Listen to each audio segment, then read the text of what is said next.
Chapter 1. The words hit Riley like silver bullets to the chest. You're not mate material, Riley. You never will be. Jackson Crossfield's voice carried across the sacred clearing where the entire Moonridge pack had gathered for the quarterly mating ceremony. Every wolf, from the youngest pup to the eldest elder, heard Beta Jackson reject Riley Ashwood for the 7th time. The 7th. As if the first 6 hadn't been humiliating enough. Riley's hands trembled at her sides. The white ceremonial dress her mother had sewn with such hope now felt like a burial shroud. Around her, 200 pairs of eyes burned into her skin. Some held pity. Others held mockery. All of them witnessed her shame. Jackson, please. The words slipped out before she could stop them, weak and desperate. Exactly what she'd promised herself she wouldn't be. Not this time. Not again. But there she stood, 23 years old and begging like a lovesick teenager. Jackson's dark eyes held no warmth, no recognition of the girl who used to follow him through the woods, who'd shared her lunch with him when they were children, who'd dreamed of being his mate since she was old enough to understand what mates were. Look at yourself, Riley. His voice was clinical, detached. You can barely shift without exhausting yourself. Your wolf is so weak she can't even maintain form for more than an hour. What alpha would want a mate who can't even protect herself, let alone bear strong pups? The crowd murmured agreement. Riley heard her cousin Sarah's voice among them. She should know better by now. Heat flooded Riley's cheeks. Her wolf, Vera, whimpered deep in her mind, a broken sound that made Riley's heart crack a little more. It was true. Her wolf was small, silver-white instead of the powerful grays and browns of her packmates. Where others could shift in seconds, Riley needed minutes. Where others could hunt for days, Riley tired after hours. She was defective. Everyone knew it. Everyone had always known it. I could try harder, she whispered, hating herself for the words even as they left her lips. I could train more, get stronger. No. Jackson stepped back as if she carried some contagious disease. I've indulged this fantasy long enough. I won't be tied to weakness. Not when I'm being considered for alpha succession. Alpha succession. Of course. Riley should have seen it coming. Jackson had been beta under Alpha Ethan for 3 years now, and with Ethan getting older, everyone knew the transition was coming. An alpha needed a strong mate. A Riley who could stand beside him, not behind him. Not someone like her. Find someone else, Riley. Someone more, suited to your station. Station. The word hung in the air like a slap. Riley came from a respected family. Her father had been a warrior, her mother a skilled healer. But that didn't matter when your wolf was broken. The blood moon hung full and red above them, casting everything in crimson shadows. Riley had thought it was a good omen when she dressed tonight. Blood moons were supposed to strengthen the mate bond, make connections clearer. Instead, it illuminated her humiliation for everyone to see. I understand, Riley said, her voice steadier than she felt. She lifted her chin, meeting Jackson's gaze directly. Something shifted in his expression, surprise, maybe, that she wasn't crying or pleading anymore. Good. He nodded once, already turning away. Ethan wants to begin the ceremony. Don't make this harder than it needs to be. Don't make this harder. As if she was the one causing problems. As if her feelings were an inconvenience to be managed. Riley watched as Jackson walked back to the center of the clearing where Alpha Ethan waited. The older man's gray beard was neatly braided for the ceremony, his massive frame commanding even at 60. He caught Riley's eye and gave her a look that might have been sympathetic. Or pitying. She couldn't tell the difference anymore. The ceremony will continue, Ethan announced, his voice carrying easily across the gathering. All unmated wolves, please step forward. The crowd shifted. Dozens of young wolves moved into the sacred circle, their faces bright with hope and anticipation. Riley had stood in that circle every quarter for the past 5 years, ever since she'd come of age. She'd felt that same hope, that same desperate yearning. Not anymore. She turned away from the ceremony and walked toward the edge of the clearing. No one stopped her. A few people glanced her way, but most were already focused on the pairing ritual beginning behind her. Riley heard the first howl, a young male calling for his mate, and her chest tightened. The forest beckoned beyond the torchlight, dark and welcoming.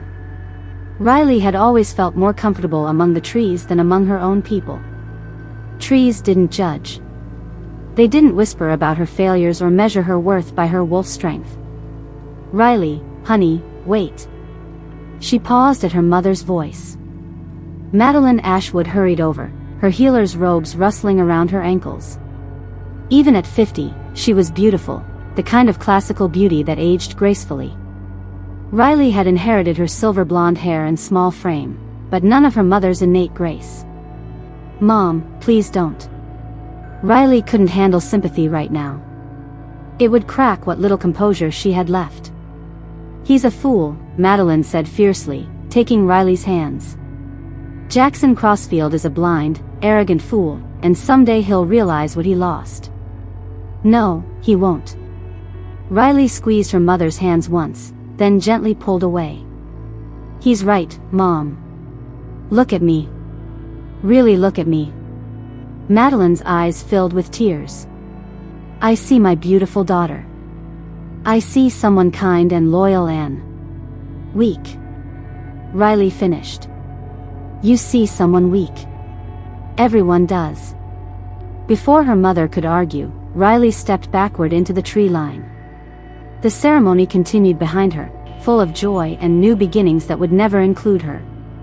She could hear the pack singing, their voices rising in the ancient mating songs passed down through generations. She walked deeper into the forest, letting the darkness swallow her. Her feet found the familiar path that led to her favorite spot, a small clearing by the creek where she used to practice shifting when she thought no one was watching. Where she'd practiced the speech she'd planned to give Jackson tonight, back when she'd been foolish enough to think the seventh time might be different. The blood moon filtered through the canopy above, painting everything in shades of red and black. Riley reached the clearing and finally let herself feel the full weight of what had happened. 7 rejections. 7 times she'd put herself out there, vulnerable and hopeful, only to be shot down in front of everyone. Her wolf, Vera, stirred restlessly in her mind. Even weakened, even broken, Vera was proud. She didn't understand why her human kept subjecting them both to this humiliation. "I'm sorry," Riley whispered to her wolf. "I'm so sorry, Vera." The apology seemed hollow. How many times had she made it now? How many times had she promised things would get better, that someone would see their worth? Riley sank to her knees beside the creek, her ceremonial dress pooling around her in the fallen leaves. The white fabric would be stained now, ruined. Somehow that felt fitting. "I vow," she said aloud, her voice carrying across the empty clearing. The blood moon seemed to pulse brighter, as if listening. "I vow I will never beg for love again. I will never put myself through this again. I am done being weak. I am done being everyone's pity case." The words felt like binding magic, settling into her bones with surprising weight. Riley had never made a vow under a blood moon before. Her grandmother used to say they carried special power, that the moon goddess herself listened on nights like this. "I don't know what I'm supposed to do now," she continued, tears finally starting to fall. "But I won't do this anymore. I won't be this person anymore." A branch snapped somewhere behind her. Riley spun around, her heart hammering. The forest had gone silent, no insects, no night birds, nothing. Even the wind had stilled. Her weak senses strained, trying to penetrate the darkness beyond the clearing. "Hello?" she called softly. Nothing answered, but the feeling of being watched pressed against her skin like a physical touch. Someone was out there. Someone had heard her vow, witnessed her breakdown. Great. Even her private moments weren't private. Riley stood slowly, brushing dirt and leaves from her dress. "I know you're there," she said, trying to project more confidence than she felt. "You might as well come out." Still nothing. But those eyes, she could feel them tracking her every movement. Not threatening, exactly, but intense. Focused. Like she was the most interesting thing in the forest. When had anyone ever looked at her like that? "Fine," Riley said. "Keep hiding. I'm going home." She turned to leave, then hesitated. Something about those watching eyes felt familiar, though she couldn't place why. They reminded her of something, a dream, maybe, or a half-remembered story. Golden eyes watching from shadows. Riley shook her head. She was letting her imagination run wild, probably because of everything that had happened tonight. There was no one there. Just her own paranoia and wounded pride making her think otherwise. She started back toward the pack lands, but something made her look over her shoulder one last time. For just a moment, she could have sworn she saw a flash of gold between the trees, bright and intelligent and utterly inhuman. Then it was gone, leaving only darkness and the lingering scent of something wild and powerful that made her wolf stir with sudden, inexplicable interest. Riley hurried home, her vow echoing in her mind like a promise. Or maybe a warning. Behind her, the forest kept its secrets, but the golden eyes followed her until she was safely back among the pack lands. Only then did they disappear completely, leaving no trace they had ever been there at all. The blood moon watched over everything, ancient and knowing, as if it had seen this story play out before and knew exactly how it would end. Chapter 2. Riley's stomach cramped with hunger as she stumbled through the dense undergrowth. 3 days. She'd been walking for 3 days with nothing but the clothes on her back and what little money she'd managed to grab before fleeing Moonridge territory in the middle of the night. Her ceremonial dress was long gone, traded to a sympathetic human woman at a gas station for jeans, a t-shirt, and a granola bar that had lasted all of 6 hours. Now she wore the clothes like armor against a world that suddenly felt too big and too hostile. The worst part wasn't the hunger or the exhaustion or even the blisters on her feet. It was the silence in her head where Vera used to be. Her wolf had retreated so deep after that night under the blood moon that Riley couldn't feel her at all anymore.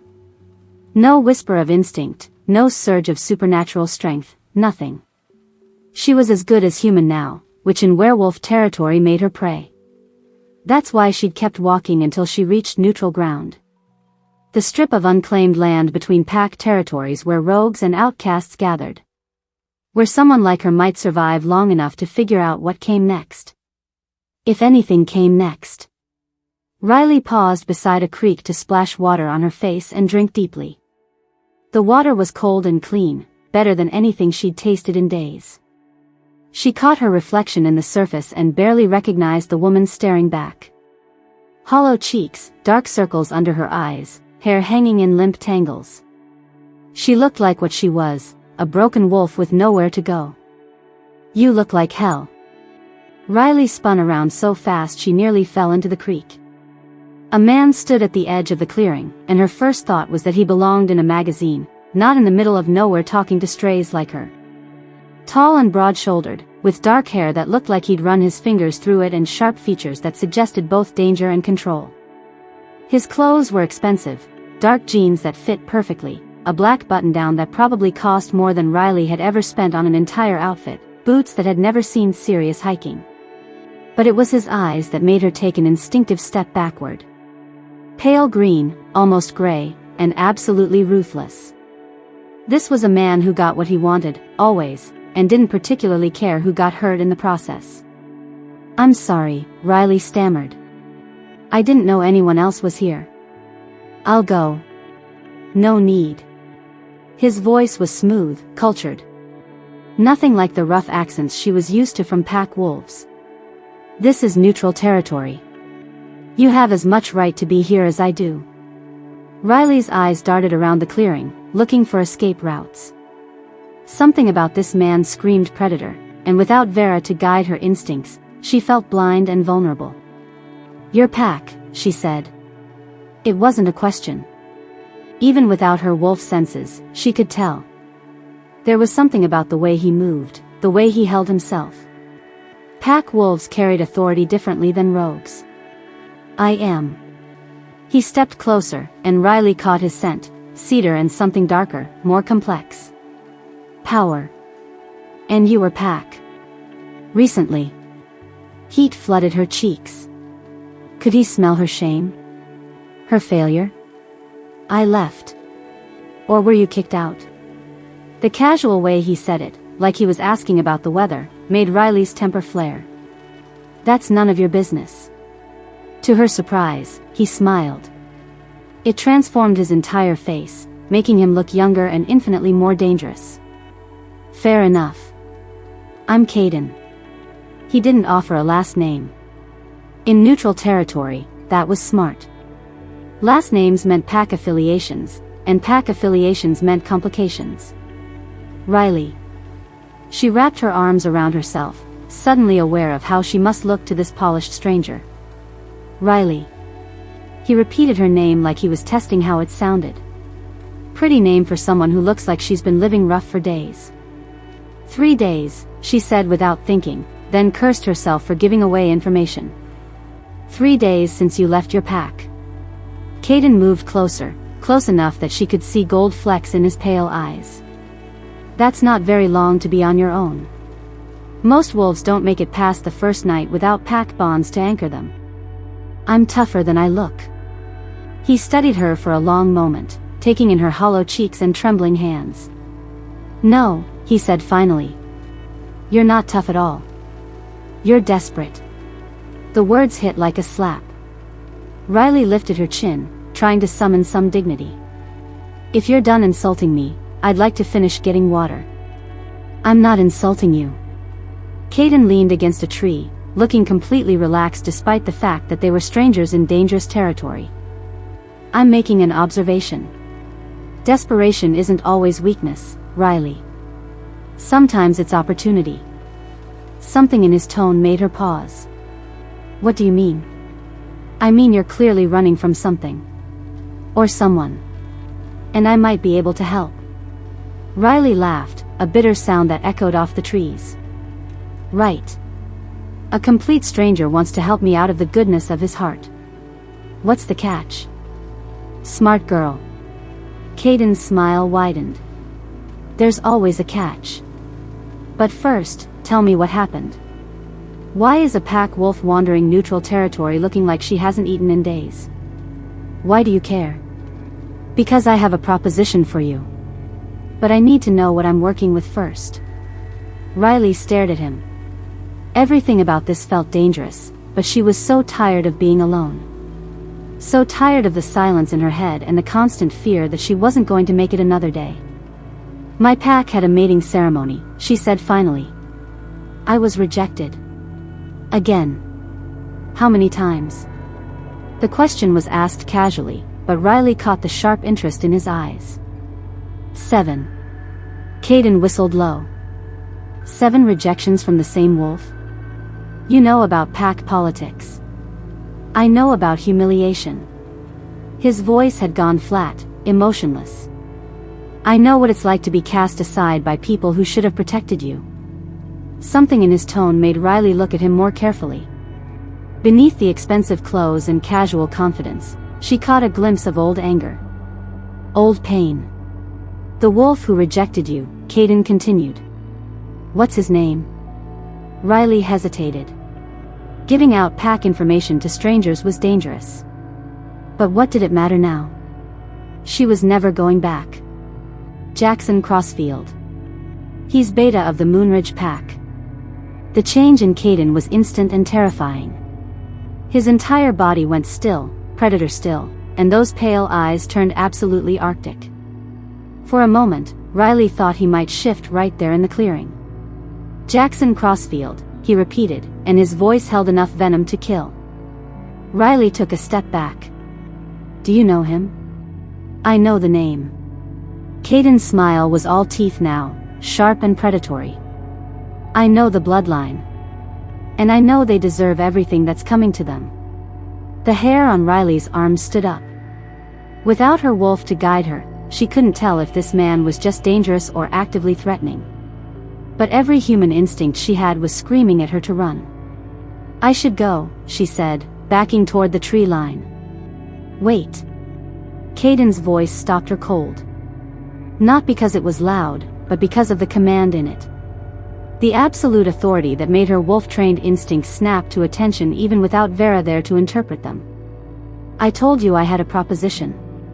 I'm not interested. You haven't heard it yet. Riley kept backing away. I don't need to. Whatever you're selling, I can't afford it. Actually, you can't afford not to hear this. Kaden straightened, and suddenly he seemed much larger, much more intimidating.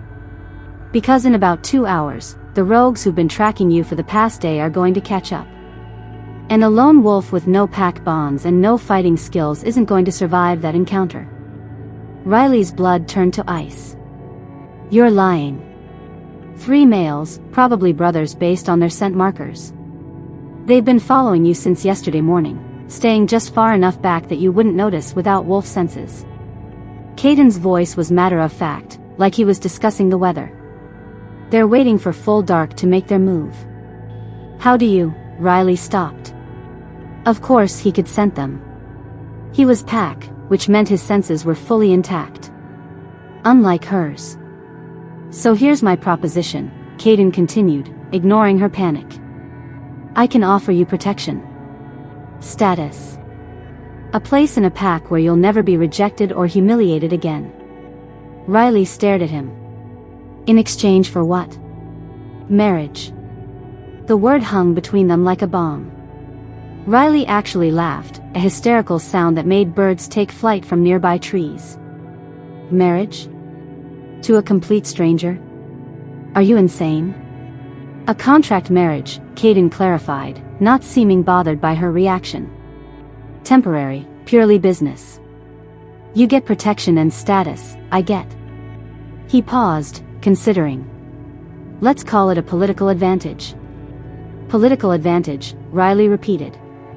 Meaning what, exactly? Meaning Jackson Crossfield and his pack have something that belongs to me.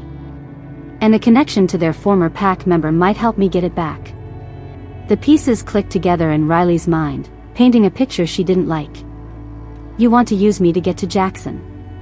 I want to give you the chance to get revenge on the people who treated you like garbage. Kaden's voice dropped, becoming almost hypnotic. Think about it, Riley. How would it feel to walk back into Moonridge territory as the Riley of a powerful pack? To have Jackson Crossfield bow to you instead of the other way around? The image he painted was seductive. Riley could almost see Jackson's face when he realized she wasn't the broken, desperate wolf he'd rejected. Could almost taste the sweet satisfaction of showing him exactly what he'd thrown away. But it felt too good to be true.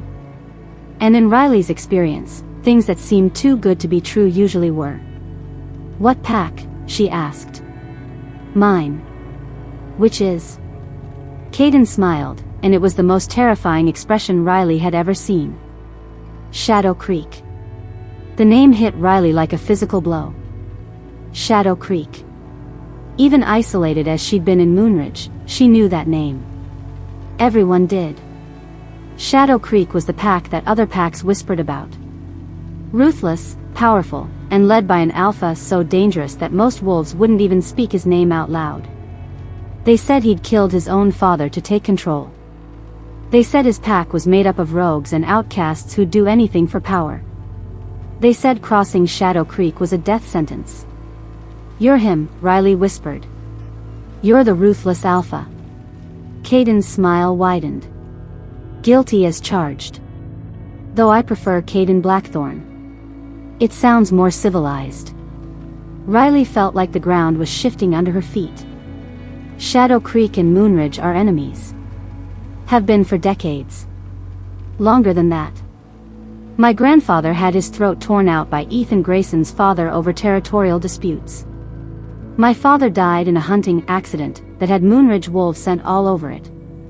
Kaden's voice was conversational, but his eyes had gone deadly. So yes, we have history. And you want me to help you get revenge. I want to offer you the chance to take back your power. Kaden stepped closer, and Riley could feel the predatory energy rolling off him in waves. Think about what they did to you, Riley. 7 times they humiliated you in front of your entire pack. 7 times they made you feel worthless. Stop. Jackson Crossfield looked at you like you were something disgusting on a shoe. Your own pack mates whispered about your weakness behind your back. They made you feel like you deserved to be alone and broken. Stop. Riley's voice was stronger now, but her hands were shaking. Now imagine walking into their territory as my Riley. Imagine the look on Jackson's face when he realizes he rejected the mate of the most powerful alpha in the region. Imagine him having to show you respect, having to acknowledge that he was wrong about you. The fantasy was intoxicating. Riley could see it so clearly, herself walking into the Moonridge pack house in expensive clothes, radiating confidence and power. Jackson's shock when he realized who she'd become. The pack members who'd pitted her suddenly scrambling to curry favor. It would be perfect revenge. But revenge came with a price. It always did. What's the catch? Riley asked. And don't tell me there isn't one. Men like you don't offer marriage contracts to desperate strangers out of altruism. Kaden studied her for a long moment, something like approval flickering in his eyes. The catch is that being my Riley, even temporarily, isn't a game. Shadow Creek has enemies. Lots of them. Being connected to me puts a target on your back. Bigger than the one I already have as a lone wolf? Different. More dangerous. Kaden's expression grew serious. I won't lie to you, Riley. This isn't a fairy tale. I'm not offering you happily ever after. I'm offering you a chance to be something other than a victim. Riley looked around the clearing, taking in the darkening sky and the too quiet forest. Somewhere out there, rogues were tracking her. Soon they'd find her, and then. She didn't want to think about what happened to lone wolves who fell into the wrong hands. How long? She asked. The contract? 6 months, minimum. Long enough to accomplish what we both want. And after that? After that, you're free to go wherever you want. With enough money to start over properly and the protection of knowing that anyone who hurts you answers to me. It was a deal with the devil. Riley knew that. Kaden Blackthorn was dangerous, possibly more dangerous than anything she was running from. But he was also offering her something she'd never had, power. The chance to be more than Moonridge packs reject. The chance to make Jackson regret every cruel word he'd ever said to her. I need guarantees, Riley said finally. Name them. I want it in writing. A real contract, not just your word. Done. I want my own money. Not an allowance, not access to your accounts. My own account that you can't touch. Reasonable. And I want to know exactly what this revenge plan involves. No surprises, no being kept in the dark. Kaden considered this for longer. Some things will need to remain confidential for your own safety. But I'll tell you everything I can. Riley nodded. It wasn't perfect, but it was better than she'd expected. One more thing. This is business only. I'm not really going to be your mate. We're not. She gestured vaguely between them. Not unless you want to be, Kaden said, and something in his voice made heat pool in her stomach. But no, the contract doesn't require physical intimacy. Though we'll need to convince people that our relationship is real. Meaning? Meaning we'll need to act like a couple in public. Share a living space. Attend pack functions together. Kaden's smile was wickedly amused. Think you can handle pretending to be madly in love with me? Riley looked at him, really looked at him. Devastatingly handsome, dangerous, powerful enough to make her former pack tremble. Under different circumstances, pretending to be in love with him wouldn't be hard at all. Which was exactly why it was dangerous. I can handle it, she said. Then we have a deal? Kaden extended his hand. Riley stared at it for a long moment. Once she shook his hand, there would be no going back. She'd be tied to the Ruthless Alpha, committed to whatever scheme he had in mind for Moonridge Pack. But the alternative was facing whatever was hunting her alone. And she was so tired of being alone. We have a deal, Riley said, and shook his hand. The moment their skin touched, something electric passed between them. Not the mate bond. Riley knew what that felt like, had felt its absence keenly, but something else. Something that made her wolf stir for the first time in days, just a flutter of interest deep in her mind. Kaden felt it too. She could see it in the way his eyes sharpened, the way his grip on her hand tightened just slightly. Interesting, he murmured, then released her hand and stepped back. We should go. Those rogues will be here soon, and I'd rather not have to kill them if we can avoid it. Go where? Home. Kaden's smile was sharp and predatory. Time to introduce you to your new pack, Riley Cross. The name sent a shiver down her spine. Riley Cross. Riley of Shadow Creek Pack. It had a nice ring to it. Chapter 3. The Shadow Creek Pack house was nothing like what Riley had expected. Instead of the dark, fortress-like structure she'd imagined, Kaden's home was a sprawling modern mansion nestled in the mountains, all glass and steel and clean lines. Floor-to-ceiling windows offered breathtaking views of the valley below, and the interior was decorated in warm neutrals that somehow managed to feel both luxurious and comfortable. Not what you pictured? Kaden asked, noting her expression as he led her through the main living area. I expected something more. Riley searched for the right word. Ominous? Disappointed? Surprised? She ran her fingers along the back of a buttersoft leather sofa. This is beautiful. I may be ruthless, but I'm not uncivilized. Kaden's tone was dry. I spend a lot of time here. It should be pleasant. Riley followed him up a sweeping staircase to the second floor. The hallway was lined with what looked like original artwork, abstract pieces that somehow captured the wild beauty of the mountains surrounding them. Your room, Kaden said, opening a door near the end of the hall. Riley stepped inside and immediately felt her breath catch. The room was gorgeous, a king-sized bed with crisp white linens, a sitting area by tall windows, and a bathroom that was bigger than her childhood bedroom. Fresh flowers sat on the nightstand, and someone had laid out clothes on the bed. I took the liberty of having some things brought in, Kaden said from the doorway. We'll need to go shopping soon, but this should get you started. Riley fingered the soft cashmere of a sweater. Designer labels, expensive fabrics, everything in her size. How did you know what I'd need? I'm observant. He leaned against the doorframe, watching her reaction. And I have resources. Resources. Riley set the sweater down carefully. Meaning you had me investigated.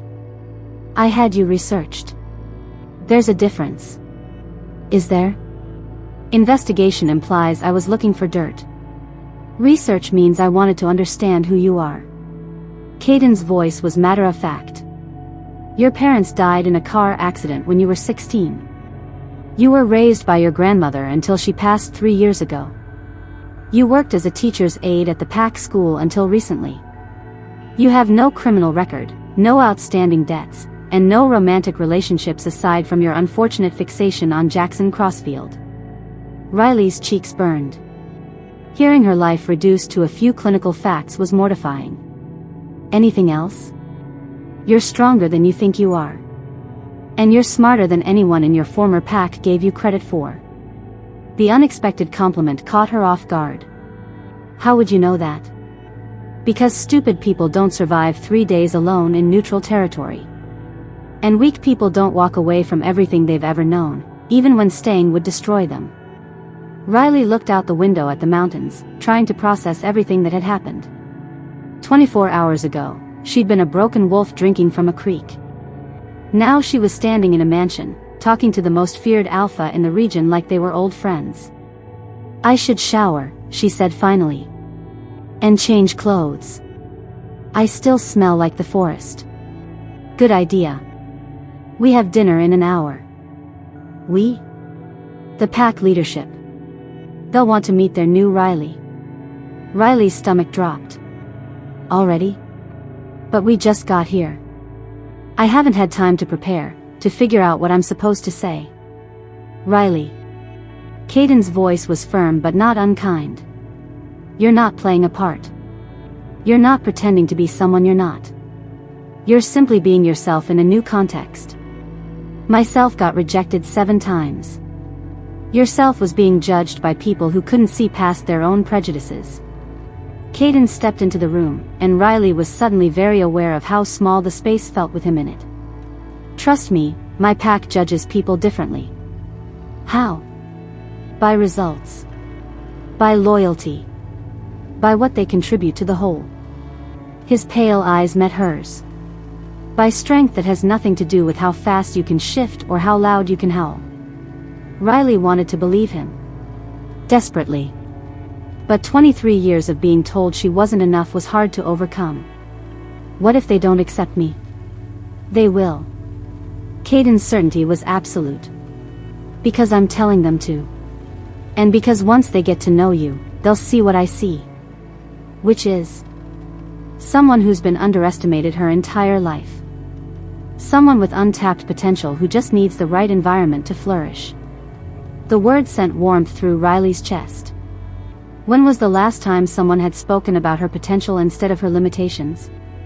Go shower, Kaden said, heading for the door. And Riley? Stop thinking of yourself as Moonridge's reject. Your Shadow Creek's Riley now. Act like it. He left her alone with that command echoing in her ears. Riley looked at herself in the mirror across the room, hollow-eyed, dirty, wearing clothes that had seen better days. She looked like exactly what she was, a woman who'd lost everything. But Kaden was right. That wasn't who she had to be anymore. 45 minutes later, Riley barely recognized herself. The shower had washed away days of grime and exhaustion, and the clothes Kaden had provided fit like they'd been tailored for her.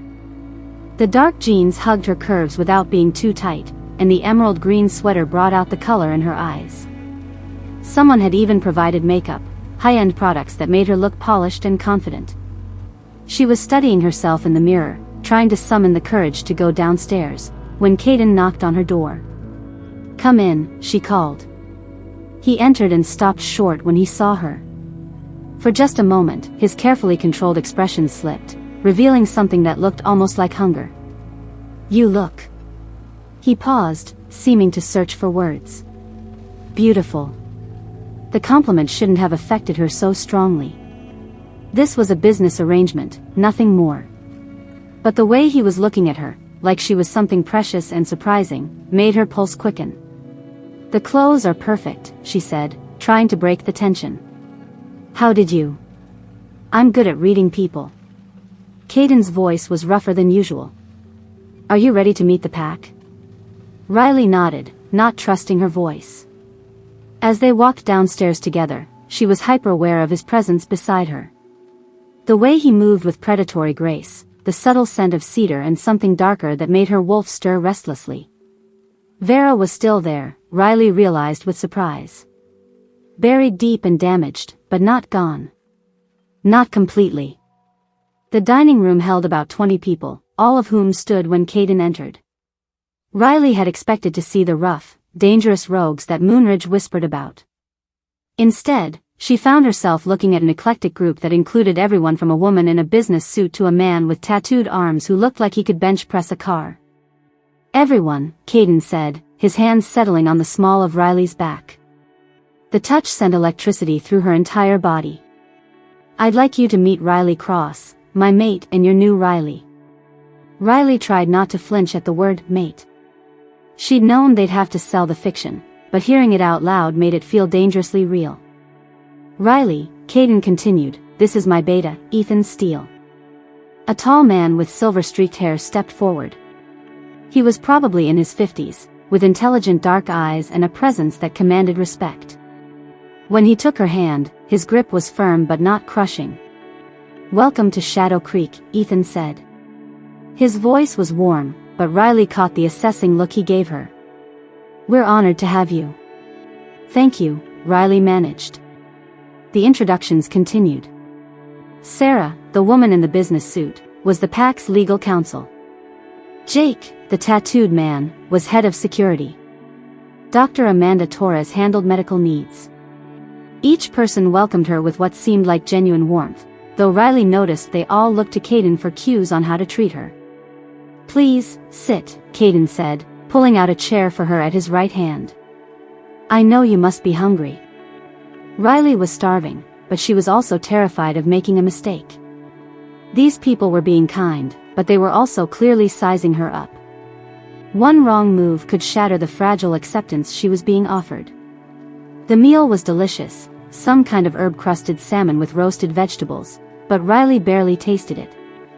She was too busy trying to follow the conversation, which ranged from pack business to local politics to what sounded like investment strategies. The Morrison pack is still pushing for territorial expansion, Sarah was saying. They've made 3 formal requests this month. Denied, Kaden said without looking up from his plate. They had their chance to negotiate in good faith. They chose confrontation instead. They're not going to give up easily, Ethan warned. Morrison's Alpha is young and ambitious. He sees taking Shadow Creek territory as a way to prove himself. Let him try.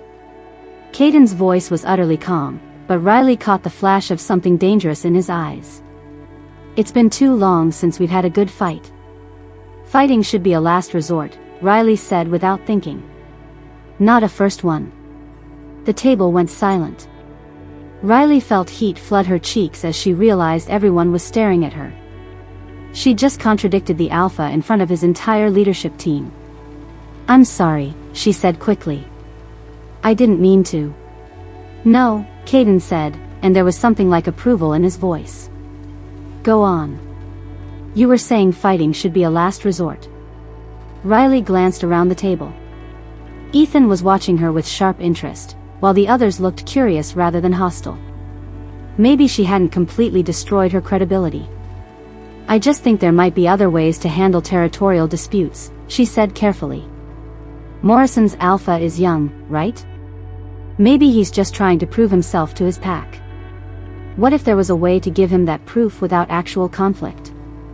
Such as? Kaden leaned back in his chair, giving her his full attention. Joint training exercises. Collaborative hunts. Something that would let him show his pack he's strong enough to deal with Shadow Creek as equals rather than enemies. Riley's voice grew more confident as she spoke. It's harder to attack someone you've worked with. Shared experiences create bonds. Interesting, Ethan said. And if he refuses? Then you've demonstrated that you tried diplomacy first. When you do have to fight, you'll have the moral high ground. The table was quiet for a moment. Then Jake, the security chief, chuckled. I like her. She thinks like a strategist. She does, Kaden agreed, and the pride in his voice made Riley's chest warm. What else would you suggest? For the next hour, Riley found herself drawn into discussions about pack politics, territory management, and alliance building. To her surprise, she had opinions about all of it. More than that, she had good opinions. Ideas that made the others nod thoughtfully or ask follow-up questions. When was the last time anyone had asked for her input on anything important? When had anyone ever listened to her ideas without immediately dismissing them? We should probably let Riley get some rest, Kaden said finally. It's been a long day. As the group began to disperse, Ethan approached her. Could I speak with you privately for a moment? Riley glanced at Kaden, who nodded. I'll be upstairs when you're done. Ethan waited until they were alone before speaking. You handled that well. Better than I expected. Thank you, I think. It was a compliment. Ethan's smile was genuine. I've been Kaden's beta for 15 years. I've seen him bring home strays before, but never someone he introduced as his mate. Riley's stomach clenched. I'm not really. I know what you are and what you're not, Ethan interrupted gently. What concerns me is that Kaden might be forgetting the distinction. I don't understand. Ethan studied her for a long moment. Kaden has been planning his revenge against Moonridge Pack for over a decade. It's consumed him. Shaped every decision he's made, every alliance he's formed. And now you're here, and suddenly he's looking at you like you're not just a means to an end. He's not, Riley started, then stopped. Because she'd felt it too, hadn't she? The way his eyes lingered on her, the careful way he touched her, the pride in his voice when she'd contributed to the dinner conversation. "I'm not saying this to hurt you," Ethan continued. "I'm saying it because I care about him. And because I think you might be starting to care about him too." Riley's cheeks burned. "This is just business. Is it?" Ethan's voice was kind but relentless. "Because if it is, then you need to be very careful. Kaden doesn't do anything halfway. If he starts to see you as more than a contract partner, it could compromise everything he's worked for. And if he doesn't, then you need to protect yourself. Because when this is over, when he's gotten his revenge, you'll be the one left picking up the pieces." Ethan squeezed her shoulder gently. "I like you, Riley. You're good for him, and you're good for this pack. But don't forget that you're playing with fire. And fire burns everything it touches." With that warning, he left her alone in the dining room. Riley stood there for a long moment, processing his words. Then she made her way upstairs, her mind churning. She found Kaden in his study, sitting behind a massive desk covered with papers. He looked up when she entered, and that same heat flashed in his eyes. "How did it go with Ethan?" "He likes me, I think." Riley perched on the edge of a chair across from his desk. "He also warned me about you." "Did he?" Kaden's voice was neutral. "What did he say?" "That you don't do anything halfway. That I should be careful not to get too attached because this is just business." Kaden set down his pen and leaned back. "And what did you tell him?" "That he was right. This is just business." "Is it?" The question hung between them, loaded with possibility and danger. Riley met his gaze steadily, even though her heart was racing. "It has to be," she said finally. "Doesn't it?" "Does it?" Kaden stood and walked around the desk. Riley's breath caught as he approached, but she forced herself to stay still. "Because I have to admit, when I saw you at dinner tonight, contributing ideas, making my pack laugh, fitting in like you belonged there, it didn't feel like business. Kaden. And when I look at you now, in clothes I chose for you, in my house, it doesn't feel like business either." He was standing right in front of her now, close enough that she could feel the heat radiating from his body. Riley's wolf stirred restlessly, responding to his nearness in ways that should have been impossible. "This is dangerous," she whispered. "I know." His hand came up to cup her cheek, thumb brushing across her lower lip. "But I've never been good at staying away from dangerous things."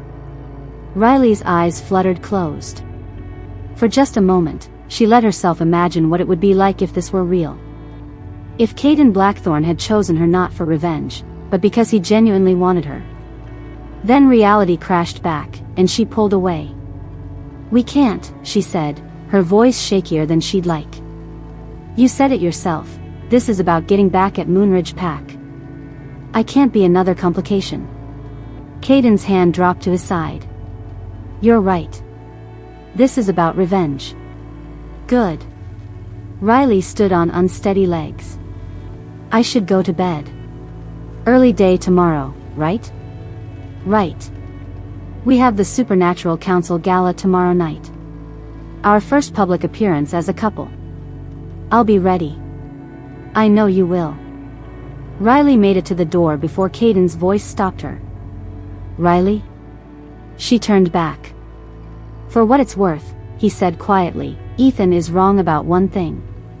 You're not just a means to an end anymore.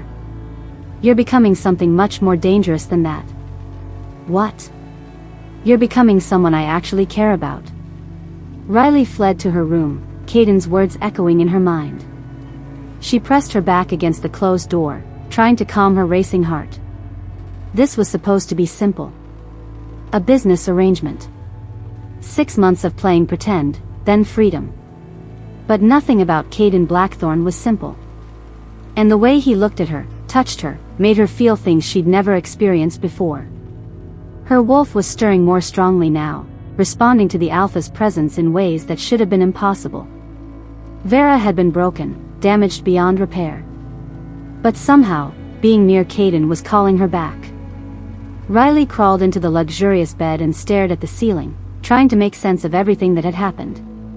In one day, she'd gone from a broken reject to the Riley of the most powerful pack in the region. She'd discovered she had a talent for strategy and leadership.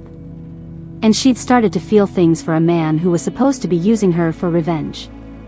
Meanwhile, 300 miles away in Moonridge territory, Jackson Crossfield was about to receive news that would change everything. But Riley didn't know that yet. All she knew was that tomorrow night, she'd have to pretend to be madly in love with Kaden Blackthorne in front of the entire supernatural community. And the terrifying part was that it might not be pretending at all. Chapter 4. The Supernatural Council Gala had been everything Riley never knew she wanted. Held in a restored Victorian mansion in the heart of neutral territory, the event brought together representatives from every supernatural community within 500 miles. Vampires in perfectly tailored suits mingled with fae whose beauty was almost painful to look at. Witches wore designer gowns that seemed to shimmer with their own inner light, while shifters of every variety moved through the crowd with predatory grace. And Riley had belonged there. Not as the broken reject trailing behind someone else, but as Kaden Blackthorne's mate, his equal partner.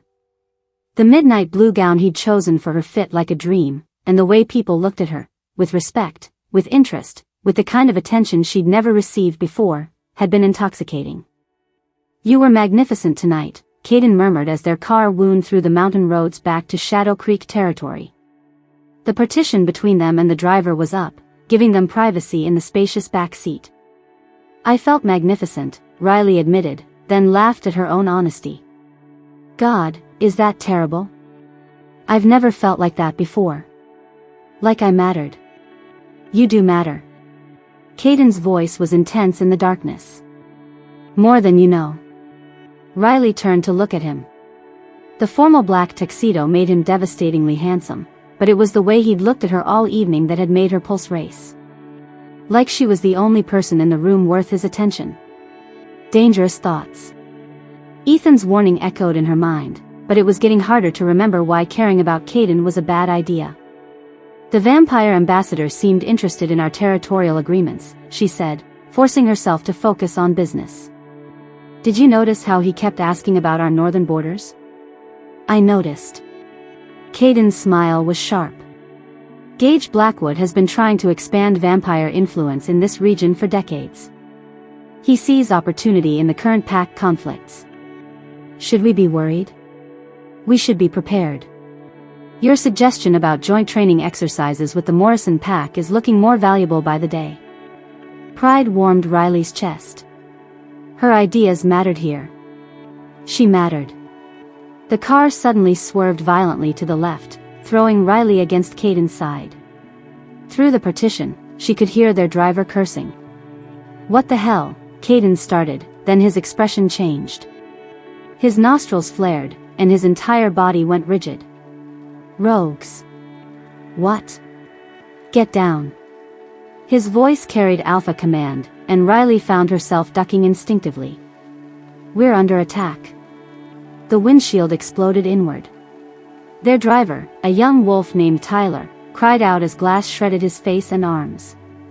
The car careened off the road, crashing through underbrush before slamming into a tree with bone-jarring force. Riley's head snapped forward, and stars exploded across her vision. When her sight cleared, she saw Kaden already moving, his tuxedo jacket torn as he shifted partially, not full wolf, but something between human and beast that was purely lethal. "Stay in the car," he ordered, his voice more growl than words. "Kaden. Stay down and stay quiet." He kicked open his door and disappeared into the darkness outside. Almost immediately, Riley heard the sounds of combat, snarls, snapping teeth, the wet sound of claws meeting flesh. Tyler was slumped unconscious over the steering wheel, blood running from multiple cuts. Riley pressed her hands against the worst of his wounds, trying to stop the bleeding, but she could hear the fight outside escalating. A howl of pain made her blood freeze. Kaden's howl. Without thinking, Riley threw open her door and stumbled into the night. The scene that greeted her was out of a nightmare. 6 massive wolves had surrounded Kaden, their eyes glowing red in the darkness. Rogues, as he'd said, wolves who'd been cast out from their packs and had turned feral. They moved with the coordination of a pack but the viciousness of animals who'd forgotten what it meant to be human. Kaden was holding his own, but barely. Blood streamed from gashes on his arms and chest, and one of the rogues had its teeth buried in his shoulder. "Get back in the car," he shouted when he saw her. But Riley couldn't move. Couldn't breathe. Because deep in her mind, something was stirring. Something that had been dormant for so long she'd thought it was gone forever. Vera. Her wolf. And she was angry. The largest of the rogues, a black wolf with scars covering half his face, broke away from the pack. His red eyes fixed on Riley, and she could see the madness in them. The complete absence of humanity. He charged. Time slowed. Riley heard Kaden scream her name, heard the rogue's claws scraping against stone as he launched himself at her throat. She should have been terrified. Should have been helpless. Instead, power exploded through her body like lightning. Her bones elongated and shifted with a crack that echoed through the forest. Silver-white fur sprouted across her skin as her muscles expanded and strengthened. Her face pushed forward into a muzzle filled with razor-sharp teeth. But this wasn't the weak, struggling shift she'd managed before. This was something else entirely. Power coursed through her new form, making her feel invincible. Making her feel deadly. The charging rogue hit her mid-transformation and went flying. Riley, or rather, the massive silver wolf she'd become, landed on her feet with predatory grace. She was huge. Larger than any wolf she'd ever seen, including the rogues surrounding them. Her fur gleamed like moonlight, and when she snarled, the sound was pure menace. The rogues froze. Even in their madness, they recognized an alpha-class wolf when they saw one. Riley didn't give them time to process the threat. She moved like liquid death, taking down the nearest rogue with a bite that crushed his windpipe. Another tried to flee, but she was faster, her claws raking across his spine and dropping him in a twitching heap. The remaining rogues turned on her as one, but she was already moving. This was what she'd been born for, she realized with crystal clarity. Not to be weak and submissive, but to be a weapon. To be death on four legs when those she cared about were threatened. Within minutes, it was over. 6 rogues lay dead around her, and Riley stood panting in the sudden silence. Steam rose from her fur, and her eyes, when she caught her reflection in a puddle of blood, were glowing gold. Riley. Kaden's voice was soft, careful. She turned to look at him and saw something like awe in his expression.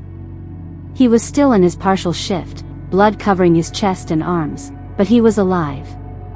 Safe. That was all that mattered. She tried to shift back to human form, but her body wouldn't obey. The power that had awakened in her was too much, too overwhelming. She was trapped in wolf form, and panic began to set in. "Easy," Kaden murmured, approaching slowly with his hands visible. "You're okay. You're safe." Riley whined, a sound of distress that echoed through the forest. "I know," Kaden said, reaching her side. "I know it's overwhelming. The first time alpha power manifests, it's like trying to contain a wildfire. Alpha power." Riley's wolf mind latched onto the phrase. She wasn't just any wolf. She was an alpha. "Let me help you," Kaden continued, his hand hovering near her head. "Trust me, Riley." She looked into his pale green eyes and saw nothing but honesty. Whatever else he might be, however he might be using her, he wouldn't hurt her. She was certain of that. Riley lowered her massive head, and Kaden's hand came to rest between her ears. The moment he touched her, warmth flowed through the contact. His alpha power called to hers, showing her how to pull the wildfire back under control. Slowly, carefully, Riley managed to shift back to human form. The process left her naked and shaking, collapsed in the dirt beside the car. Kaden immediately stripped off his ruined jacket and wrapped it around her. "How?" she gasped. "How is this possible? I've never been able to shift like that. Never been that strong." "Because you're not what you thought you were." Kaden's voice was gentle as he helped her to her feet. You're not a weak wolf, Riley. You're a dormant alpha whose power was suppressed. Suppressed how? I don't know yet. But we're going to find out. Tyler was starting to come around, groaning as consciousness returned. Kaden helped him out of the wrecked car, checking his injuries with practiced efficiency. Can you call for backup? Kaden asked him. Tyler nodded weakly. Already sent the emergency signal. Ethan should be here within the hour. Good. Kaden turned back to Riley, his expression unreadable. We need to talk. There are things you need to know. What things? But before Kaden could answer, Riley felt something change in the air around them. A shift in energy that made her newly awakened wolf senses scream warnings. Kaden, she said urgently. He felt it too. His head snapped up, nostrils flaring as he scented the wind. More rogues, he said grimly. A lot more. Red eyes began to glow in the darkness surrounding them. Dozens of them, forming a circle that was slowly closing in. Riley's heart sank as she counted them. 20, maybe 25 rogues. Far too many for them to fight, even with her newfound power. They were waiting, Kaden realized. The first attack was just to separate us from help. What do we do? Kaden was quiet for a long moment, his jaw working as he considered their options. When he looked at her again, there was something desperate in his eyes. There's only one way to survive this, he said. But you're not going to like it. Tell me. I need to mark you. Properly mark you as my mate. It's the only way to fully unlock your alpha power, and we're going to need everything you've got. Riley stared at him. A mating mark was permanent. It would bind them together for life, create a bond that couldn't be broken. You said this was just business, she whispered. I know what I said. Pain flashed across Kaden's features. But I won't let you die because I was too proud to do what's necessary. The rogues were getting closer. Riley could hear them moving through the underbrush, coordinating their attack with the intelligence of wolves who hadn't completely lost their humanity. Do it, she said. Riley. Do it, Kaden. Whatever it takes to keep us alive. He pulled her against him then, his mouth finding the sensitive spot where her neck met her shoulder. I'm sorry, he whispered against her skin. I'm so damn sorry. His teeth sank into her flesh. The pain was incredible, like being struck by lightning. But it lasted only a moment before something else took its place, a connection so intense it stole her breath. Power flowed between them, his alpha strength merging with hers, amplifying both until the air around them practically crackled with energy. But with the power came something else. Images. Memories that weren't her own flooding her mind with devastating clarity. A younger Kaden, maybe 12 years old, hiding in a closet while screams echoed through his family's home. The scent of blood and death and rogues who'd been let in by someone they trusted. His parents torn apart in their own living room. His younger sister's broken body in the hallway. And standing over it all, blood-covered and grinning, was a wolf she recognized even in memory. Older, grayer, but unmistakably Jackson's father. The previous alpha of Moonridge Pack. We had a deal, Cross, the older wolf was saying to Kaden's dying father. You give us the Eastern Territories, we let your family live.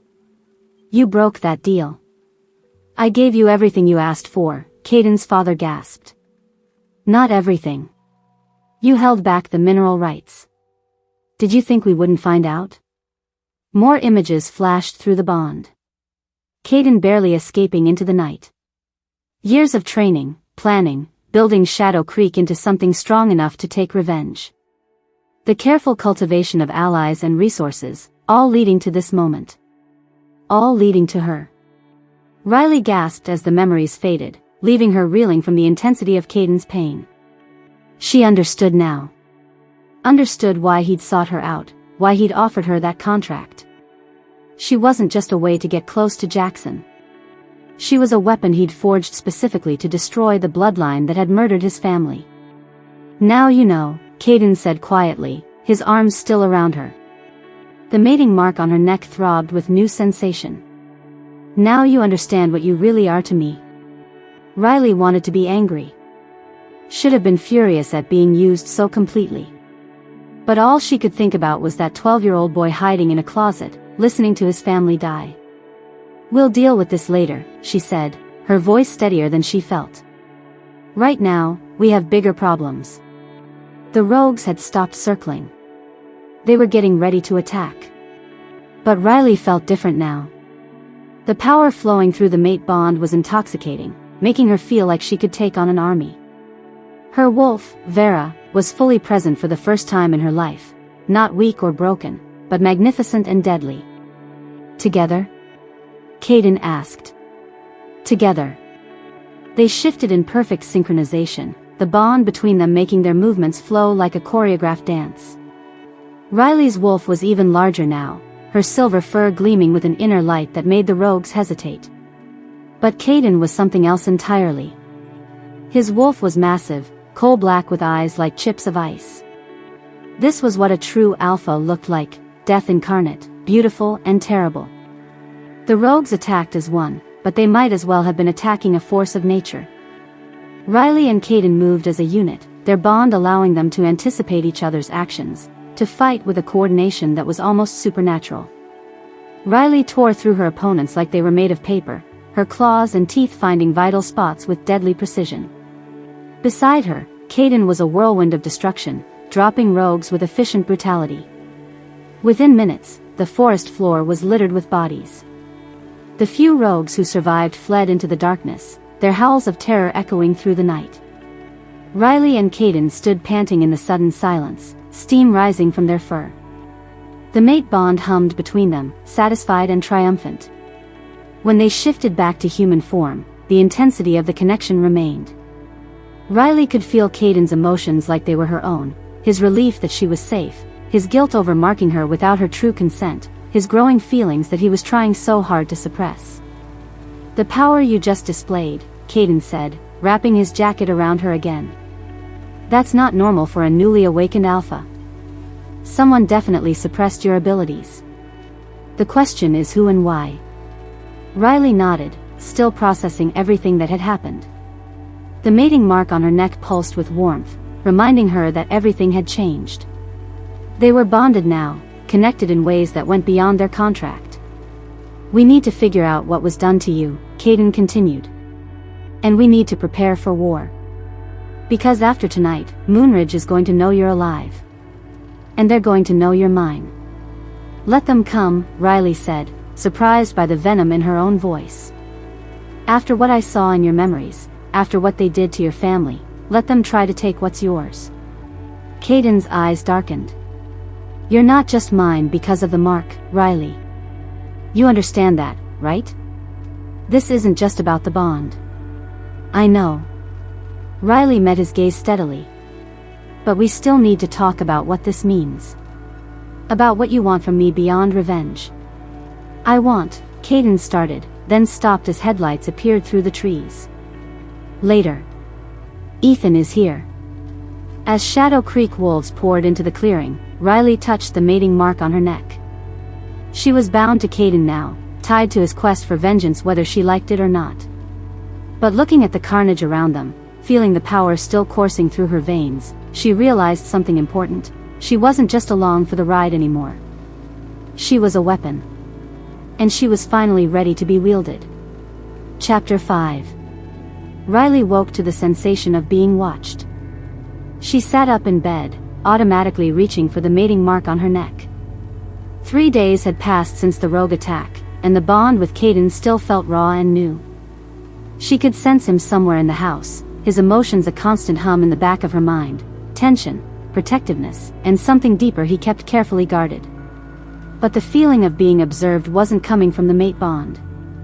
This was something else. Riley slipped out of bed and padded to the window. Dawn was just breaking over the mountains, painting the sky in shades of pink and gold.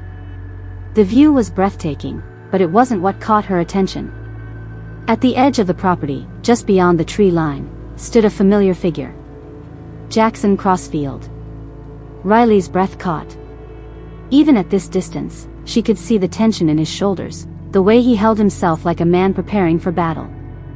He was alone, which was either very brave or very stupid. Shadow Creek territory was the last place a Moonridge wolf should be standing. The bedroom door burst open behind her. Kaden stood in the doorway, partially dressed and radiating lethal energy. The mate bond had alerted him to her distress the moment she'd seen Jackson. "What is it?" he demanded, then followed her gaze to the window. His expression turned murderous. "Son of a bitch." "He's alone," Riley said quietly. "He's on my territory." Kaden's voice was pure alpha command. "Ethan is already mobilizing security. We can have him surrounded in minutes." "Wait." Riley placed a hand on Kaden's arm, feeling the tension coiled there like a spring. "Look at his posture. He's not here to fight. Then why is he here?" Riley studied Jackson's stance more carefully. He stood with his hands visible, his head slightly bowed. There was something almost supplicant about his position. "I think he's here under a flag of truce," she said. Kaden's laugh was harsh. "A flag of truce? From the pack that's been trying to destroy mine for generations? Only one way to find out." Riley turned from the window, already reaching for clothes. "We need to meet with him." "Like hell we do." "Kaden." Riley's voice carried a note of command that surprised them both. The mating bond had awakened something in her beyond just physical power, a confidence she'd never possessed before. If Jackson Crossfield is standing on your territory alone at dawn, it's not because he's suddenly developed a death wish. He has something to say. Then he can say it from a cell. "He came here for me." Riley pulled on jeans and a sweater, her movements quick and efficient. "Whatever he wants, it's connected to me. I need to hear it." Kaden was quiet for a long moment, conflict playing across his features. The mate bond let Riley feel his struggle, the desire to protect her warring with his recognition that she was right. "Fine," he said finally. "But we do this my way. Full security, controlled environment, and if he so much as breathes wrong, I'm taking his head off." Agreed. An hour later, Riley found herself sitting across from Jackson Crossfield in Shadow Creek's formal conference room. The space was designed to intimidate, with its massive table and floor-to-ceiling windows that showcased the pack's territory. Kaden sat beside her, close enough that their shoulders touched, his presence a constant reminder of how much had changed. Jackson looked terrible. His usually perfect hair was disheveled, dark circles ringed his eyes, and there was a hollow quality to his expression that spoke of sleepless nights and regret. When his gaze met Riley's, she saw something there she'd never seen before: pain. "Riley." His voice was rough, like he'd been shouting. "Thank God you're alive." The words hit her like a physical blow. She'd expected anger, maybe desperation. Not relief. Not what looked suspiciously like genuine emotion. "No thanks to you." Kaden's voice was arctic. "She's alive because I protected her. Something you never bothered to do." Jackson's jaw tightened, but he didn't take the bait. Instead, he kept his eyes on Riley. "When we found your clothes by the river, when the search teams couldn't find a body, I thought I'd lost you forever." "You rejected me," Riley said flatly. 7 times. "You made it very clear you didn't want me." "I was wrong." The admission seemed to physically hurt him. "I was so goddamn wrong about everything." Kaden leaned forward, his expression predatory. "This is touching, really. But if you think you can just waltz in here and—" "I'm not here to apologize," Jackson interrupted, finally tearing his gaze away from Riley. "Though I should. I'm here because Riley is in danger. More danger than either of you realize." "The only danger she's in is from your pack," Kaden said. "No." Jackson reached into his jacket, moving slowly to avoid triggering the guard stationed around the room.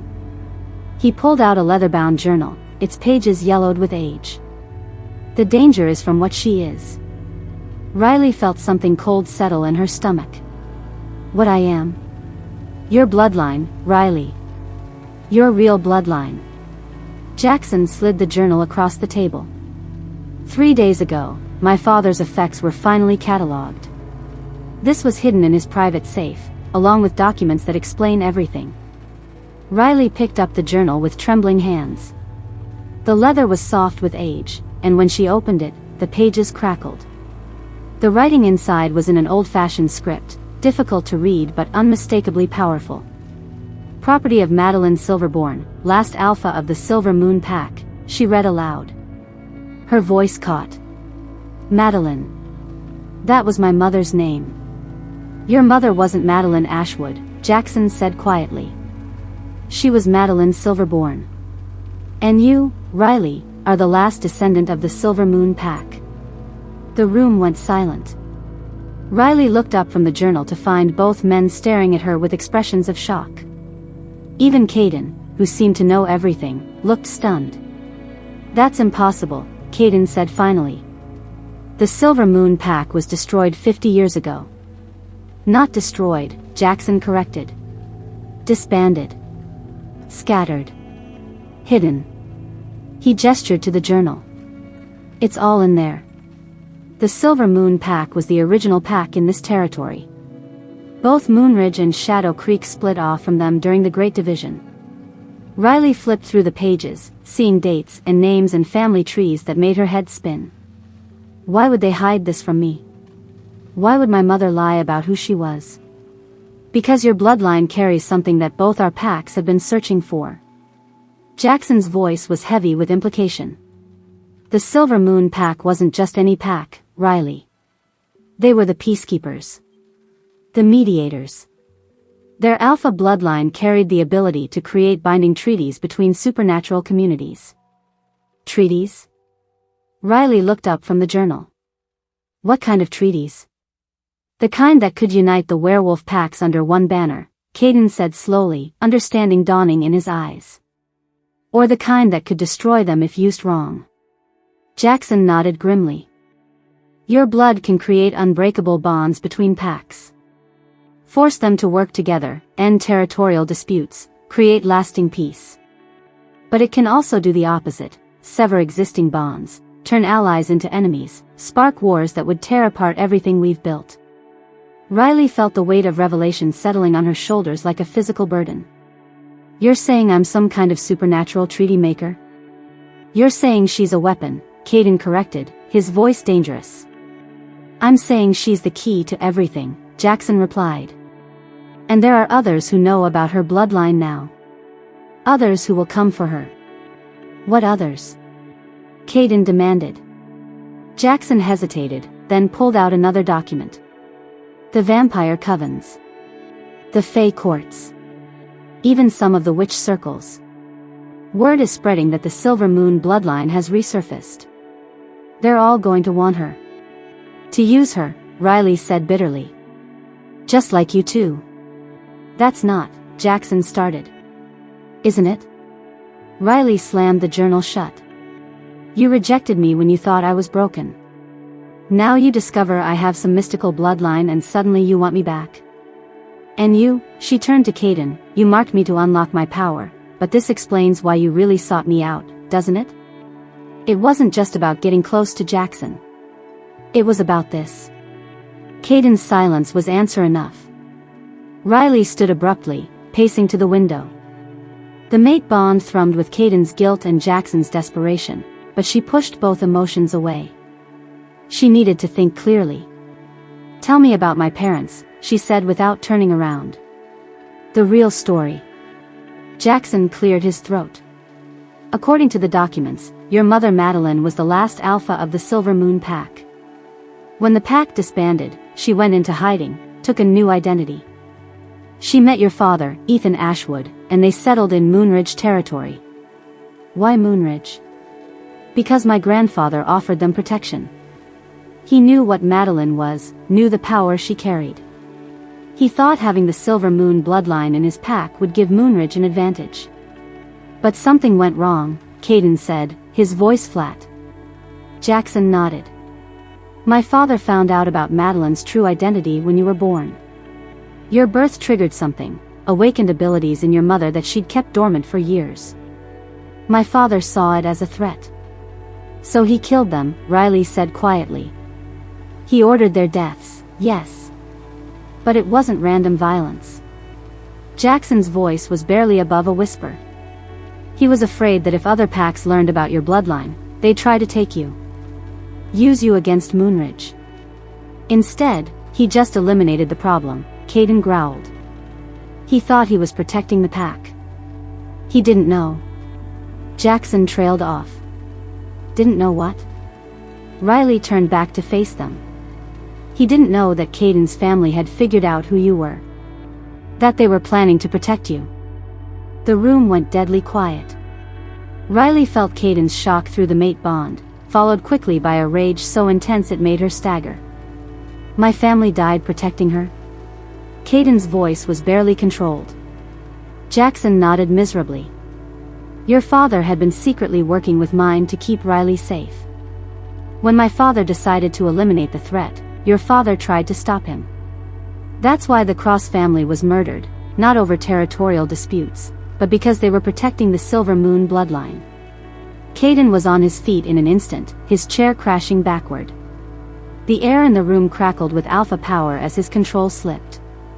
My parents, my sister, they died because of her? They died because they were good people who tried to do the right thing, Jackson said firmly. Don't blame Riley for that. But Riley could feel Kaden's emotions through the bond, confusion, betrayal, and underneath it all, a love he didn't want to feel warring with a resentment he couldn't help. The mate mark on her neck burned as his turmoil crashed over her. I need air, she said, heading for the door. Riley, wait, both men said simultaneously. She paused in the doorway, looking back at them. Jackson with his desperate hope, Kaden with his complex mix of love and pain. Both of them needing her for reasons that had nothing to do with who she actually was. I need time to process this, she said. All of it. Jackson, you can stay in the guest quarters while we figure out what this means. But I want one thing clear, I'm not a prize to be won or a weapon to be wielded. I'll decide what to do with this bloodline, and I'll decide who I want in my life. She left them staring after her, their voices rising in argument before she'd even reached the hallway. Riley made her way to the gardens behind the house, seeking solitude among the carefully tended flowers. The morning sun was warm on her face, but she felt cold inside. Everything she'd thought she knew about herself, about her parents, about her place in the supernatural world, had been turned upside down. She was the last of the Silver Moon pack. Her blood could unite the werewolf world or tear it apart. Her parents had died keeping her secret, and Kaden's family had died trying to protect her. And now two of the most powerful alphas in the region were both claiming they needed her, wanted her, would protect her, but for how much of it was really about her, and how much was about what she represented? The mate bond hummed in the back of her mind, carrying echoes of Kaden's emotional storm. He was fighting with himself, she realized. Part of him genuinely cared for her, but part of him couldn't help but see her as the reason his family was dead. A shadow fell across the garden path. Riley looked up to find Jackson approaching, his movements careful and non-threatening. May I? He asked, gesturing to the bench beside her. Riley nodded, not trusting her voice. They sat in silence for a moment, watching butterflies dance among the roses. Finally, Jackson spoke. I know you have no reason to trust me, he said. I know I hurt you, rejected you, made you feel worthless. But I need you to know, I've regretted it every day since you left. Why? Riley's voice was barely audible. What changed? You did. Or rather, your absence did. Jackson stared down at his hands. The pack felt empty without you. I felt empty. I started remembering all the times you'd tried to help, all the kindness you'd shown when I didn't deserve it. I realized I'd thrown away the best thing in my life because I was too proud to see what was right in front of me. And now you discover I'm some kind of supernatural royalty, and suddenly I'm worth fighting for? No. Jackson turned to face her fully. I'd already decided to come find you, to apologize and beg you to give me another chance. Discovering your bloodline just made it more urgent. Riley searched his face, looking for deception. The Jackson she'd known had been proud, sometimes cruel, often thoughtless. But the man sitting beside her seemed genuinely broken by regret. "It's too late," she said softly. "Too much has happened. I'm mated to Kaden now. Mate bonds can be broken. Not these kinds. Not alpha bonds. Then I'll settle for your friendship. Your forgiveness." Jackson's voice was raw with emotion. "I just need you to know that I'm sorry, Riley. Sorrier than I've ever been about anything in my life." Before Riley could respond, another presence entered the garden. Kaden approached with predatory grace, his expression unreadable but his emotions, jealousy, possessiveness, uncertainty, clear through the bond. "Am I interrupting?" he asked, though his tone suggested he didn't much care if he was. "We were just talking," Riley said. "About what?" "About the future," Jackson answered, rising to face the other alpha. "About what Riley wants, not what we need from her." "And what does Riley want?" Kaden's eyes fixed on her with an intensity that made her breath catch. Riley looked between the two men, Jackson with his newfound humility and desperate hope, Kaden with his complex mix of love and resentment and need. Both of them powerful, both of them wanting her, both of them tied to her destiny in ways she was only beginning to understand. "I want the truth," she said finally. "About my parents, about my bloodline, about why everyone seems to think I'm the key to some supernatural prophecy. And I want time to decide what to do with that truth." "How much time?" Jackson asked. "As long as it takes." Riley stood, moving between them with newfound confidence. "Because like it or not, gentlemen, you're both stuck with me now. And I'm done being anyone's pawn." The Silver Moon bloodline might make her powerful, but Riley was beginning to realize that her real strength had always come from within. Now she just had to figure out how to use it. Chapter 6. Riley stared at the photograph in her trembling hands, her world tilting on its axis for the second time in as many days. "This can't be right," she whispered. Ethan Steele, Kaden's beta, looked uncomfortable as he shifted in his chair across from her. They were in Kaden's study, late afternoon sun streaming through the windows, but Riley felt like she was drowning in darkness.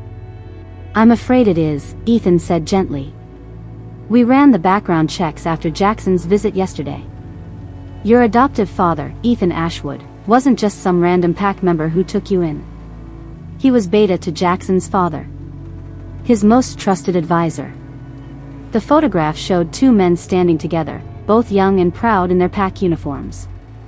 One was unmistakably Ethan Ashwood, the man Riley had called father for 16 years.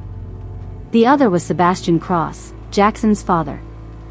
The date on the back read, "New Beta Ceremony, 1995. "Ethan Ashwood was ordered to take you in," Kaden continued from where he leaned against his desk. His voice was carefully neutral, but Riley could feel his controlled anger through the mate bond. "Your adoption wasn't an act of kindness. It was an assignment." Riley set the photograph down with shaking hands. "He loved me. My parents loved me. They died protecting me." From a car accident that was meant to look random, Ethan Steele interrupted softly. But the brake lines had been cut.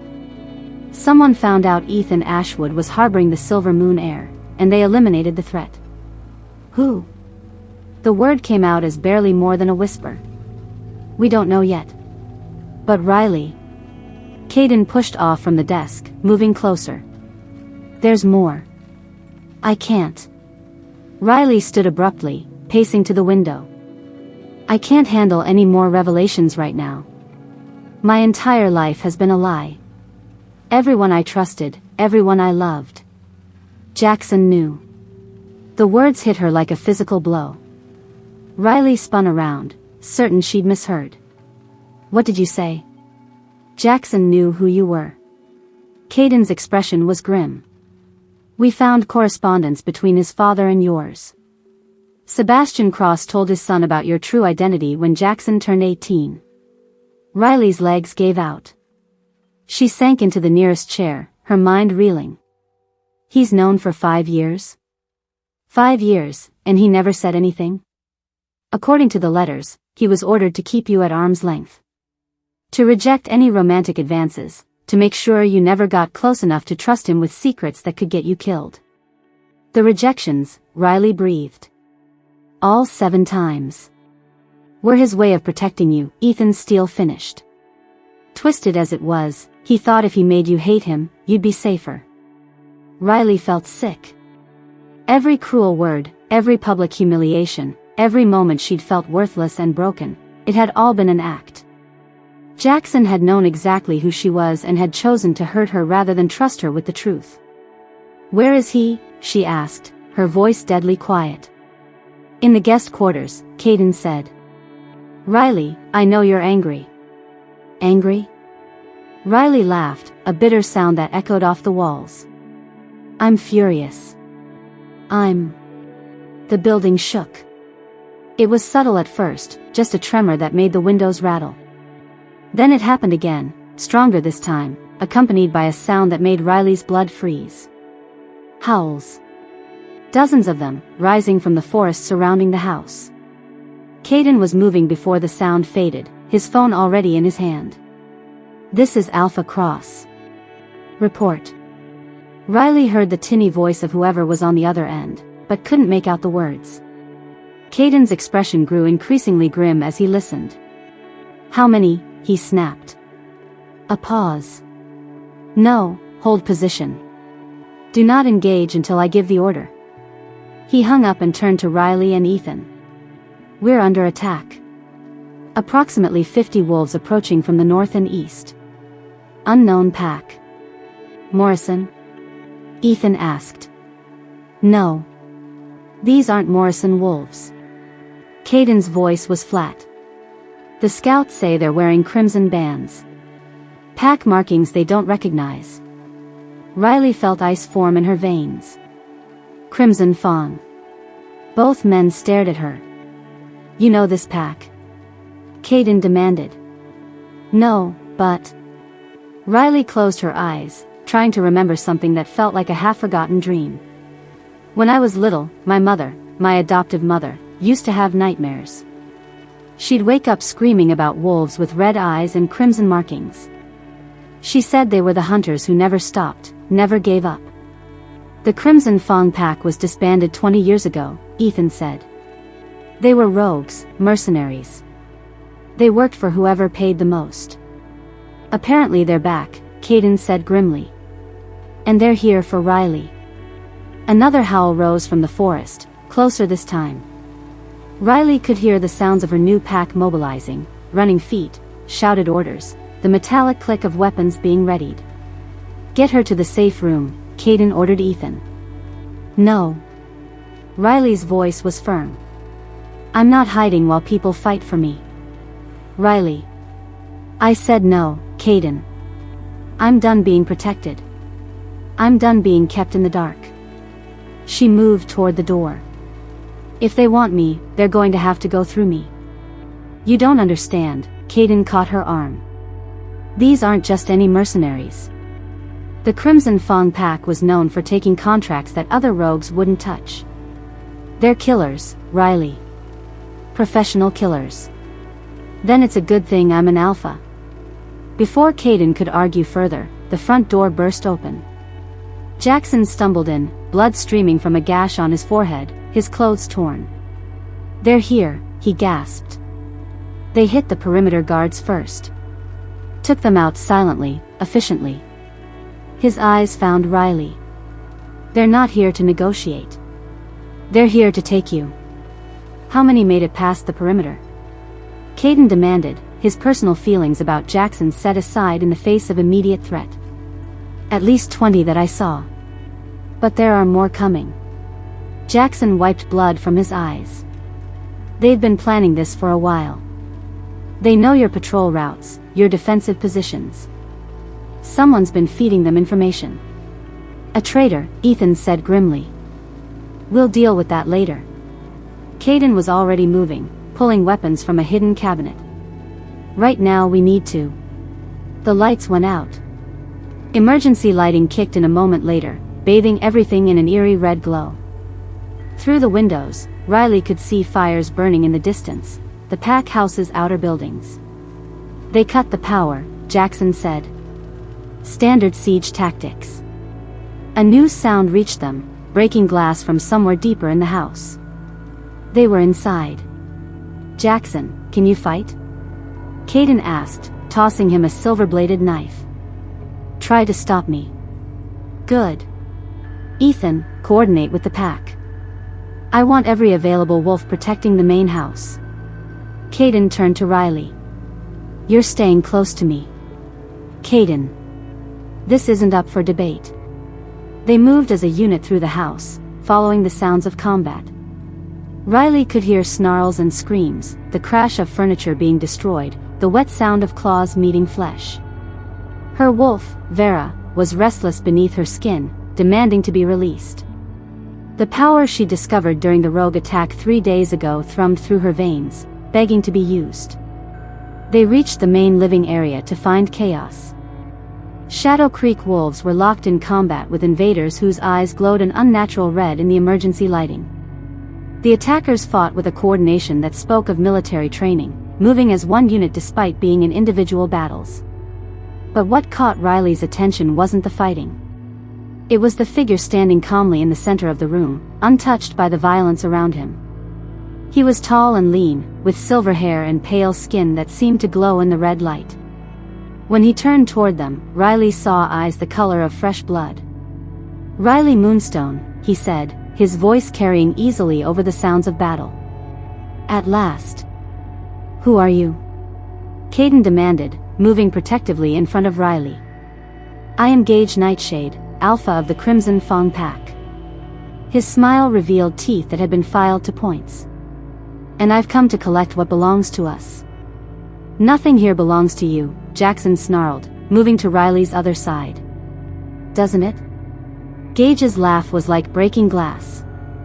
Tell me, young Blackthorn, did you really think your father's secrets died with him? Did you think we didn't know about the little silver moon princess you've been hiding? Riley felt cold realization wash over her. You killed my adoptive parents. Such a clever girl. Yes, I ordered their deaths. Ethan Ashwood was getting careless, asking too many questions about your bloodline. He was going to expose you before we were ready. Ready for what? Kaden's voice was deadly quiet. For the ritual, of course. Gage's eyes fixed on Riley with an intensity that made her skin crawl. The Silver Moon bloodline doesn't just create treaties, Alpha Cross. In the right hands, with the right ceremony, it can control every supernatural being within a 1,000-mile radius. Force them to obey, to serve, to die if necessary. The fighting around them seemed to slow as Gage's words sank in. Riley felt sick as she understood the implications. You want to turn me into a mind control device, she said. I want to use your gifts to unite all the supernatural communities under my leadership. Think of it, no more petty territorial disputes, no more wars between species. Just peace under one ruler. Peace through slavery, Jackson spat. Peace through order. Gage's smile widened. But first, we need to unlock the full extent of her abilities. And that requires, well, let's call it intensive training. Over my dead body, Kaden growled. That can be arranged. Gage raised his hand, and the Crimson Fong wolves stopped fighting. They formed a circle around the room, trapping Riley and her defenders in the center. Riley counted at least 15 of them, all with those unnatural red eyes, all radiating a wrongness that made her wolf recoil. You have a choice, Riley, Gage continued conversationally. Come with us willingly, and your friends live. Resist, and watch them die slowly. Don't listen to him, Kaden said urgently. We can fight our way out of this. Can you? Gage laughed. Look around, Alpha Cross. Your pack is outnumbered, outgunned, and fighting an enemy they don't understand. How many of them will die for your pride? As if to punctuate his words, a Shadow Creek wolf screamed from somewhere deeper in the house. Riley flinched at the sound. Stop this, she said. Just stop. What do you want me to do? Riley, no, Jackson caught her arm. You can't trust him. I can't watch people die for me either. How noble, Gage purred. But I'm afraid it's too late for noble gestures. You see, we've been manipulating this situation for months. Every move you've made, every decision, has been part of our plan. What are you talking about? Kaden demanded. The rogue attacks that drove Riley into neutral territory. The convenient appearance of Alpha Cross at just the right moment. Even young Blackthorn's sudden appearance here with revelations about her bloodline. Gage's smile was triumphant. All orchestrated to bring her to this point, to awaken her powers and gather her potential mates in one place. Riley felt the world shift beneath her feet. You're saying none of it was real? Oh, the emotions are real enough. The mate bond, the romantic tension, the conflicted loyalties, all genuine. But the circumstances that created them? Those were carefully crafted. You're lying, Kaden snarled. Am I? Tell me, Alpha Cross, how did you know exactly where to find Riley in neutral territory? How did you know she would be there at precisely the right moment? Kaden's silence was damning. And you, Jackson Crossfield, Gage continued. How convenient that your father's effects were suddenly discovered just in time to reveal Riley's true heritage. Almost as if someone wanted you to know. Jackson's face had gone pale. That's impossible. The security on my father's safe can be bypassed by someone with the right resources and motivation. Gage's enjoyment of their shock was evident. We've been planning this for years, children. Every contingency, every possible outcome, all leading to this moment. Riley felt betrayal crash over her in waves. Everything, her meeting with Kaden, the mate bond, Jackson's revelations, all of it had been manipulated. She was nothing more than a pawn in a game she hadn't even known she was playing. Now, Gage said, his voice taking on a commanding tone. Enough talk. Riley, you will come with us. Your friends will surrender. And we can all avoid unnecessary bloodshed. No. The word came out stronger than Riley felt. She stepped forward, moving out from behind Kaden's protective stance. I said no. I'm done being manipulated. I'm done being used by everyone around me. Power began to flow through her, making the air crackle with energy. You want the Silver Moon bloodline? Come and take it. Her transformation was explosive. Silver light erupted from her skin as she shifted, but this wasn't the same wolf form she'd taken before. This was something new, something that made even the Crimson Fong wolf step back in alarm. Riley's wolf was massive, easily twice the size of any normal wolf. Her fur gleamed like liquid moonlight, and her eyes blazed with silver fire. When she snarled, the sound seemed to come from everywhere at once. But more than her size or appearance, it was the power radiating from her that made everyone in the room freeze. This wasn't just an alpha, this was something primal, something that spoke to the deepest instincts of every supernatural being present. Impossible, Gage breathed. She's manifesting the original Silver Moon form. That bloodline was supposed to be diluted, weakened. Riley's wolf turned toward him, and when she spoke, her voice echoed with the authority of every alpha who had come before her. You underestimated what happens when you back a cornered animal into a corner, she said, her words carrying supernatural weight. You wanted to control me? Let me show you what real control looks like. The Silver Moon power erupted outward like a shockwave. Every wolf in the room, Crimson Fong, Shadow Creek, it didn't matter, suddenly found themselves compelled to shift to human form and drop to their knees. Everyone except Kaden and Jackson, who stood frozen but upright, protected by their alpha bonds with her. Gage struggled against the compulsion, his face twisted with rage and disbelief. This is impossible. You're untrained, undisciplined. I'm angry, Riley corrected, her massive wolf form padding closer to him. And I'm done playing games. She was preparing to end Gage permanently when movement caught her eye.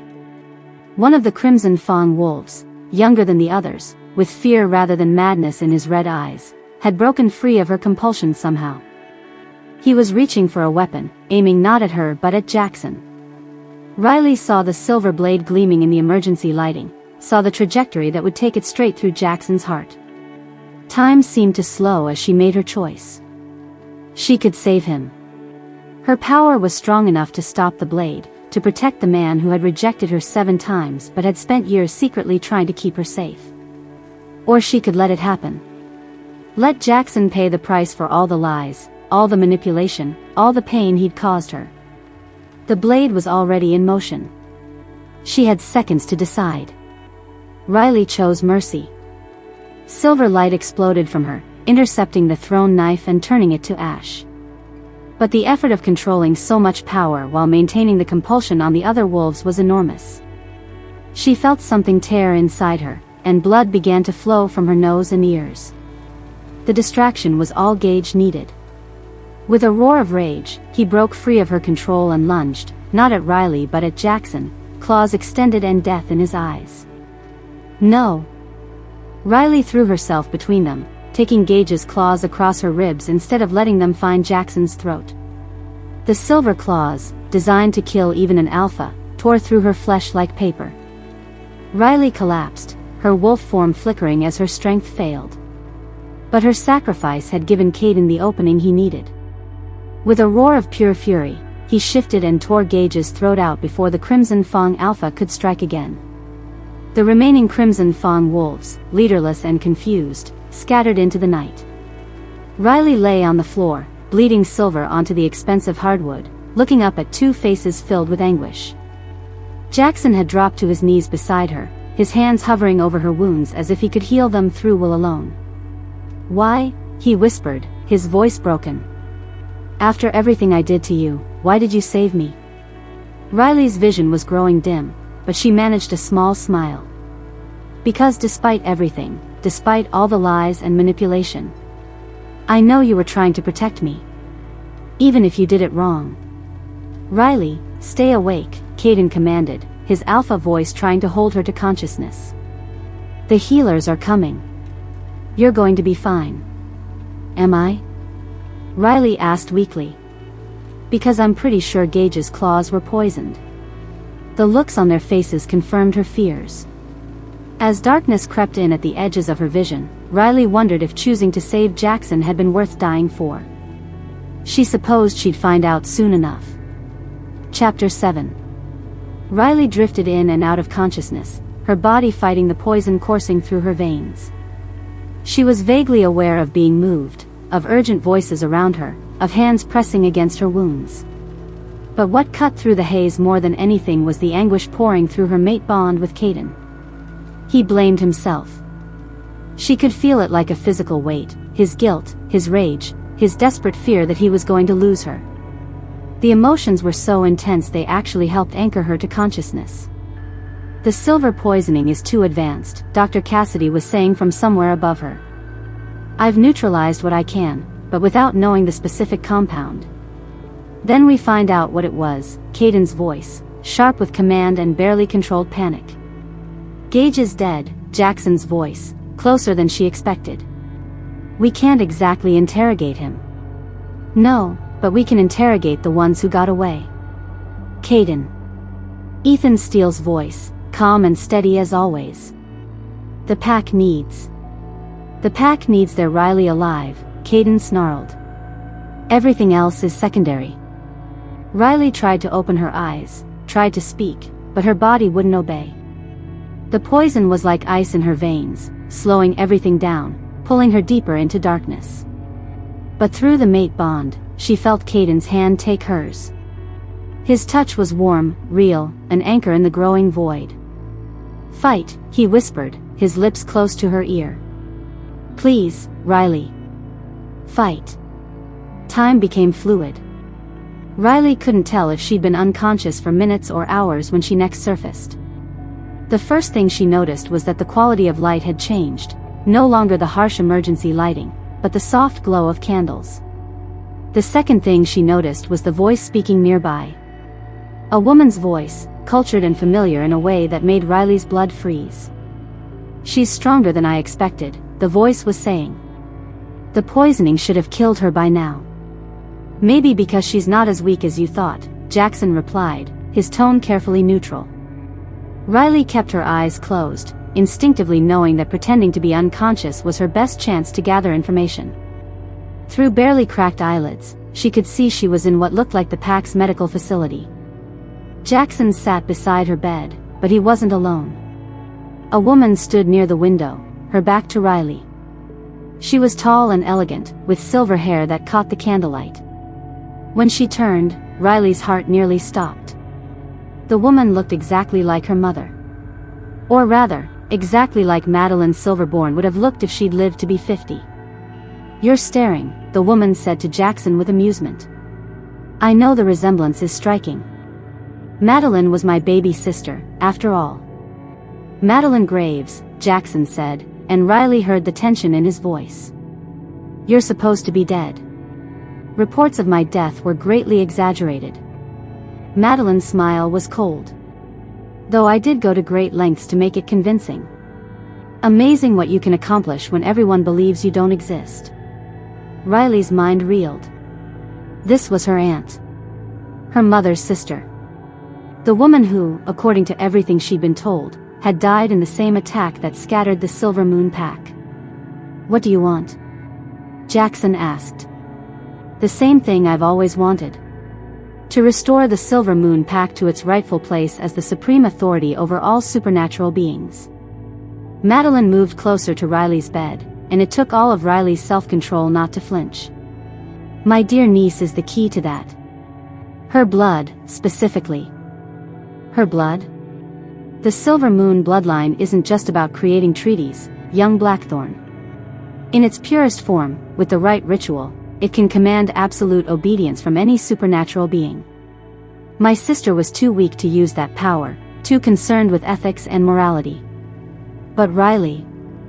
Medeline's hand hovered over Riley's forehead. "Riley has been shaped by suffering, by betrayal, by the kind of pain that burns away hesitation. You orchestrated all of it," Jackson said slowly. "The attacks on her parents, the rejections, everything." "Of course I did. Pain awakens power, Jackson. I needed Riley strong enough to survive the ritual, angry enough to want revenge, and isolated enough to trust the wrong people. Like Kaden." Meline laughed, a sound like breaking crystal. "Oh, Kaden was never the wrong person to trust. He's exactly what I needed him to be, a powerful alpha whose mate bond would unlock Riley's dormant abilities. The timing had to be perfect, you see. Too early, and she wouldn't have been strong enough. Too late, and she might have learned to control her power. So you manipulated him too." "I manipulated everyone." "Did you really think it was coincidence that Ethan Steele became Kaden's beta? That he was always there to offer advice, to guide decisions, to ensure things developed exactly as I needed them to?" Riley's blood turned to ice. "Ethan. Kaden's most trusted advisor, his closest friend. The man who'd been by his side for 15 years.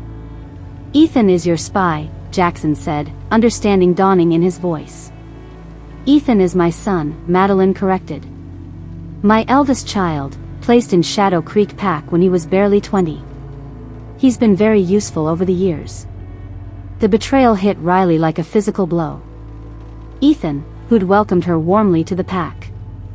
Who'd given her advice about navigating her new role. Who'd warned her about getting too close to Kaden, not out of concern for the revenge plan, but to keep her isolated and vulnerable. "Where is he now?" Jackson asked. "Ensuring that Alpha Cross is indisposed. The mate bond makes Riley difficult to control while he's conscious and fighting for her. But Ethan has been adding a little something to Kaden's food for weeks now. Nothing fatal, just something to weaken his wolf, make him more susceptible to influence. Poison." Meline had been poisoning Kaden slowly, systematically, through the person he trusted most. Riley wanted to scream, wanted to tear Meline apart with her bare hands, but she forced herself to remain still. "You're insane," Jackson said flatly. "I'm ambitious. There's a difference." Meline moved away from the bed, pacing to the window. "For too long, the supernatural world has been fractured, chaotic. Vampires fighting werewolves, fae playing their games, witches hoarding their secrets. We could accomplish so much more working together. Under your control. Under proper leadership. My leadership. Madeline's voice grew passionate. Imagine it, Jackson. No more territorial disputes. No more species wars. Just order, progress, evolution. Slavery. Structure. Madeline's tone sharpened. And speaking of structure, you have a choice to make. You can help me complete the ritual willingly, or I can have Ethan kill Kaden and take Riley by force. Either way, the outcome is the same. What makes you think I'd help you? Because despite everything, you care about her. And because you know that if you cooperate, I might let both her and Kaden live after the ritual is complete. Might? The Silver Moon ritual requires a sacrifice. Traditional, it would be Riley herself. Her death would release all that stored power for me to claim. But I've found a way to modify the process. Instead of killing her, I can drain most of her power while leaving her alive. Diminished, but breathing. And the sacrifice? Madeline's smile was predatory. One of her mates will do nicely. The mate bond contains tremendous power. Severing it violently releases energy that can fuel the ritual. Riley's heart clenched. Madeline was planning to kill either Kaden or Jackson, not just for their power, but to break Riley emotionally. To ensure she was too devastated to fight back effectively. You have until dawn to decide, Madeline continued. Help me, and I'll make it quick for whichever one you choose. Refuse, and I'll make sure they both suffer before they die. Madeline headed for the door, then paused. Oh, and Jackson? In case you're thinking of playing hero, my son has been very thorough. Kaden is currently locked in his own safe room, too weak from the poison to break free. Most of his pack believes he's in there recovering from the battle. By the time anyone realizes something is wrong, it will be far too late. The door closed behind her with a soft click, leaving Jackson alone with Riley. For a long moment, he sat in silence, his head in his hands. I know you're awake, he said finally. Riley opened her eyes, meeting his gaze. How long have you known? Your breathing changed when she mentioned Ethan. Your wolf may be dormant from the poison, but your human reactions are still there. Jackson leaned forward, his voice urgent. Riley, we have to get out of here. We have to warn Kaden. I can barely move, Riley said, testing her limbs. The poison had weakened her significantly, though not as much as Madeline seemed to think. And you heard her, Ethan has him locked up somewhere. Then we find him. We break him out. With what army? Madeline said most of the pack thinks Kaden is recovering. That means Ethan has control of Shadow Creek's forces. Jackson was quiet for a moment, then, not all of them. There are wolves loyal to Kaden personally, not just to the pack structure. If we can reach them. How? I can barely stand, and you don't exactly have allies here. I have one. Jackson stood, moving to the medical supply cabinet. Dr. Cassidy isn't pack. She's a contract healer, brought in specifically to treat you. She has no loyalty to Ethan. As if summoned by her name, Dr. Cassidy appeared in the doorway. She was a small woman with silver-streaked hair and intelligent eyes that immediately assessed the situation. How much did you hear? Jackson asked. Enough to know that Ethan Steele isn't who I thought he was, she replied grimly. I've been wondering why he kept insisting on administering Alpha Cross's medication personally. Now I know. Can you help us? Riley asked. Dr. Cassidy moved to Riley's bedside, checking her pulse and the bandages over her wounds. The poison in your system is complex, but not fatal if treated properly.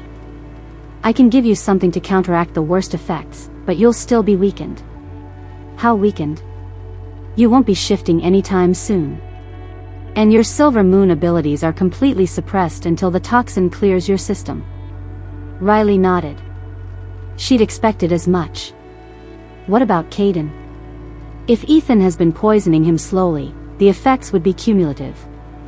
Weakness, confusion, suppressed wolf abilities. But unlike yours, his poisoning has been going on for weeks.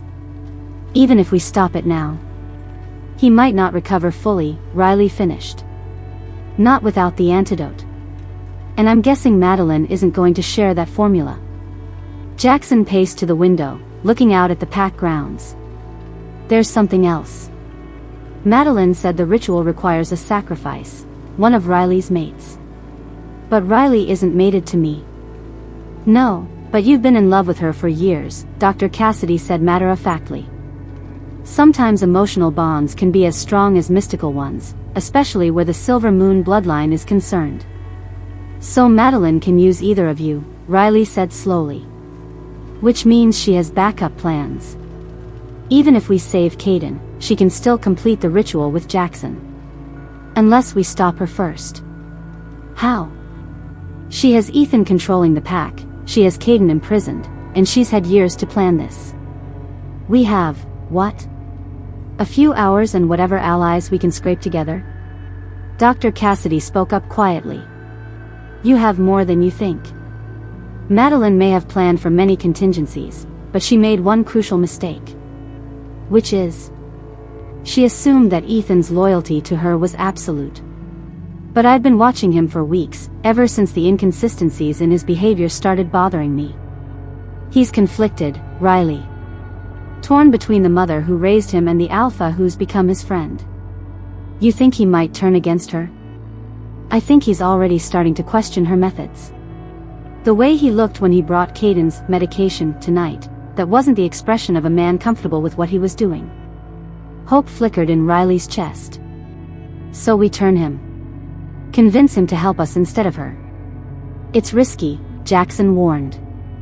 If we're wrong, if his loyalty to Meline is stronger than we think, then we're dead anyway, Riley finished.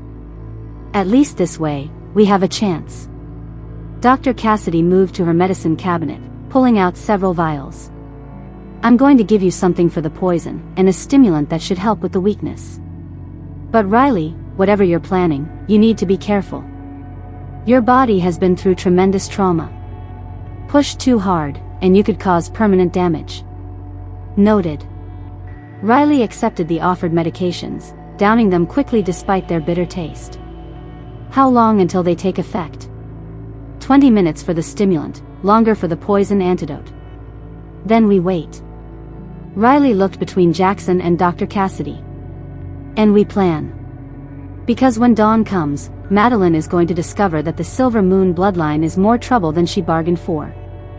As they huddled together, planning their desperate gambit, none of them noticed the shadow that passed by the window. Or the way it paused, as if listening, before disappearing into the night.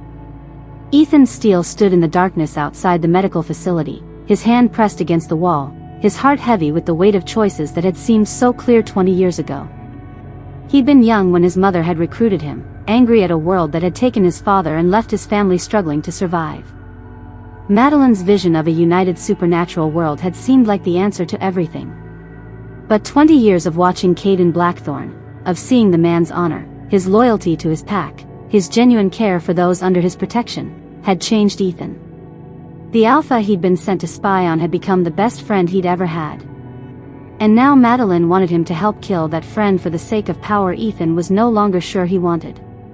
The choice before him was simple in its complexity: betray the mother who'd raised him, or betray the man who'd become a brother. Either way, someone he loved was going to die. Ethan Steele disappeared into the shadows, knowing that dawn would bring consequences none of them were prepared for. Chapter 8. The stimulant Dr. Cassidy had given Riley was working faster than expected. Within 15 minutes, she could feel strength returning to her limbs, though the poison's effect still made her movements sluggish and uncoordinated. More concerning was the growing distress she felt through her mate bond with Kaden. Something was wrong. Very wrong. He's in pain, Riley said suddenly, pressing a hand to her chest where the bond anchored itself. The connection that had been a source of comfort was now transmitting waves of confusion and rage. The poison, it's affecting him differently than Meline said. Jackson looked up from where he'd been studying the pack house blueprints Dr. Cassidy had provided. What do you mean? She said it would make him weak, docile. But what I'm feeling through the bond. Riley closed her eyes, trying to parse the chaotic emotions flooding their connection. He's furious.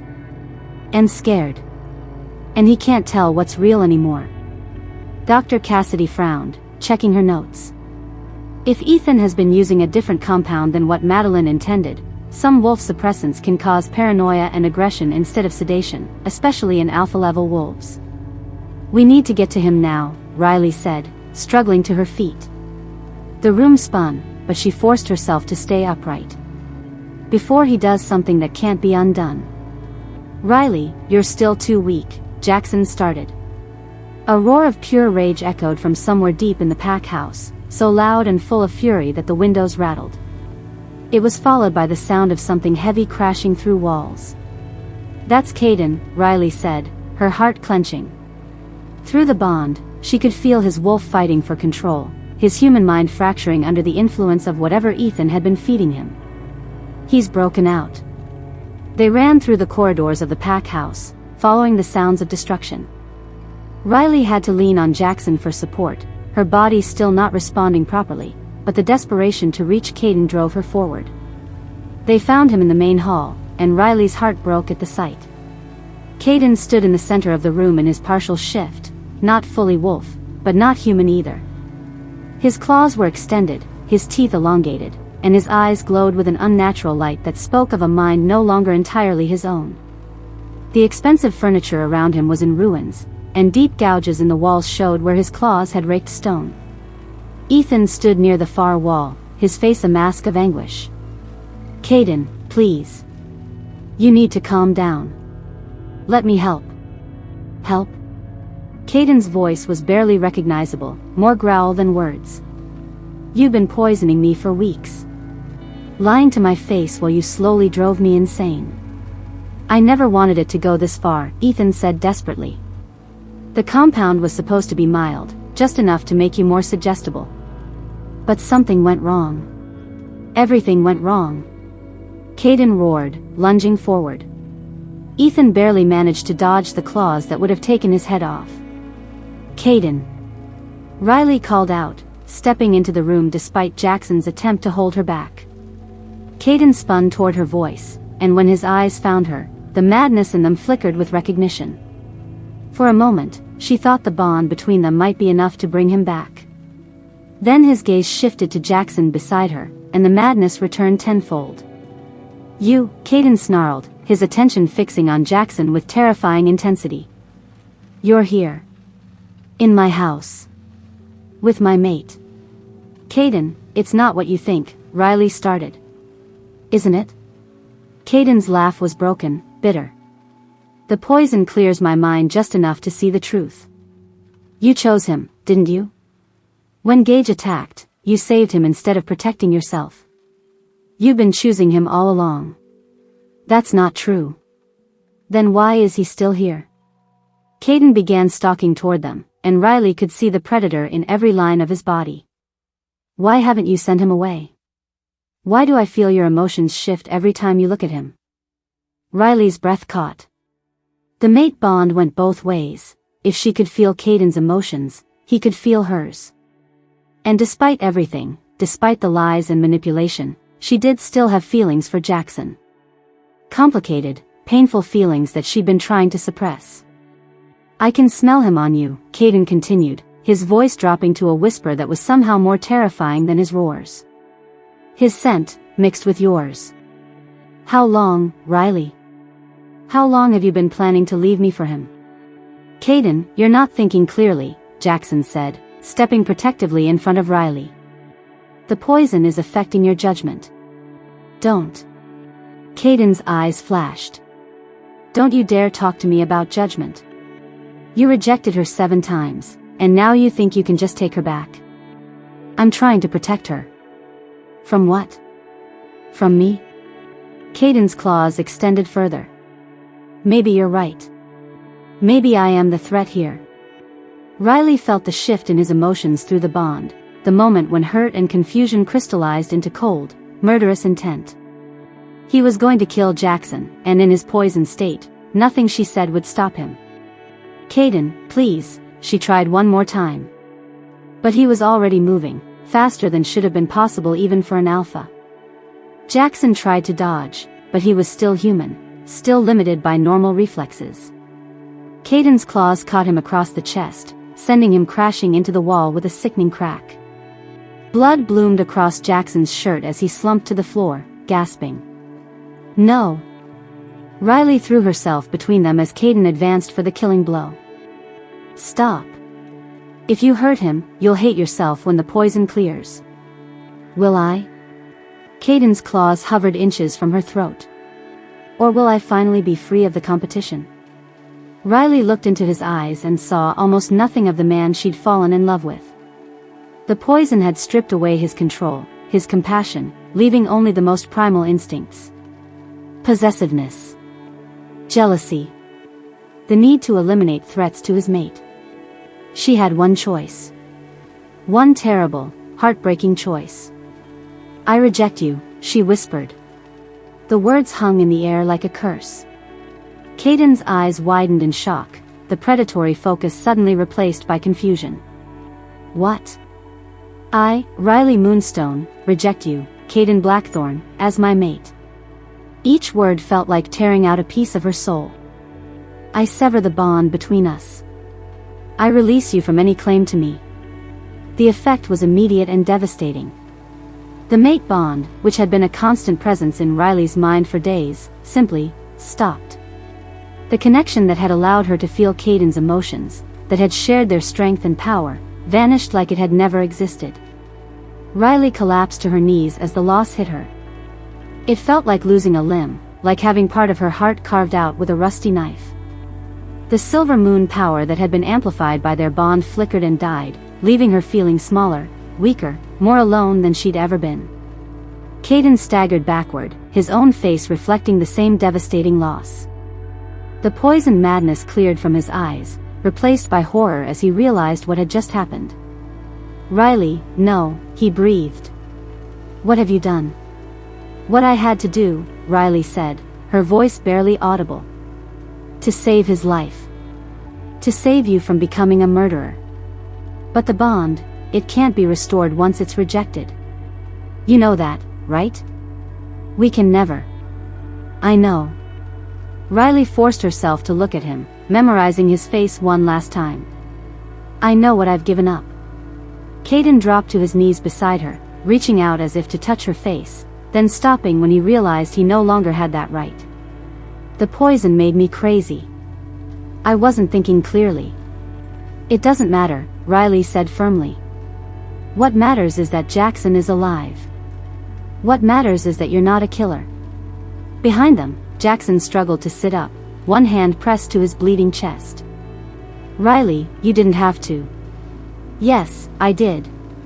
Riley's voice was getting stronger, even as her power continued to ebb. And now we have bigger problems. Without the mate bond, I'm defenseless. Meline will know what I've done within minutes. As if summoned by her words, slow applause echoed from the doorway. Meline Graves stepped into the room, flanked by several crimson Fong wolves. Her smile was triumphant. How beautifully dramatic, she said. Though I must admit, I didn't expect you to make it quite so easy for me. You knew this would happen, Riley accused. You knew the poison would drive him to this. I hoped it would. Ethan was supposed to use a milder compound, but I may have adjusted his supplies. Nothing like a little jealous rage to force impossible choices. Medeline's eyes glittered with satisfaction. And what a choice you made. Rejecting your mate to save your first love. It's almost poetic. What do you want? Kaden demanded, struggling to his feet. Without the mate bond to anchor him, the remaining poison in his system was hitting him harder. What I've always wanted. Riley's cooperation in the ritual. Meline gestured, and her wolves moved to surround them. But first, a little insurance. Ethan appeared in the doorway, his face pale but determined.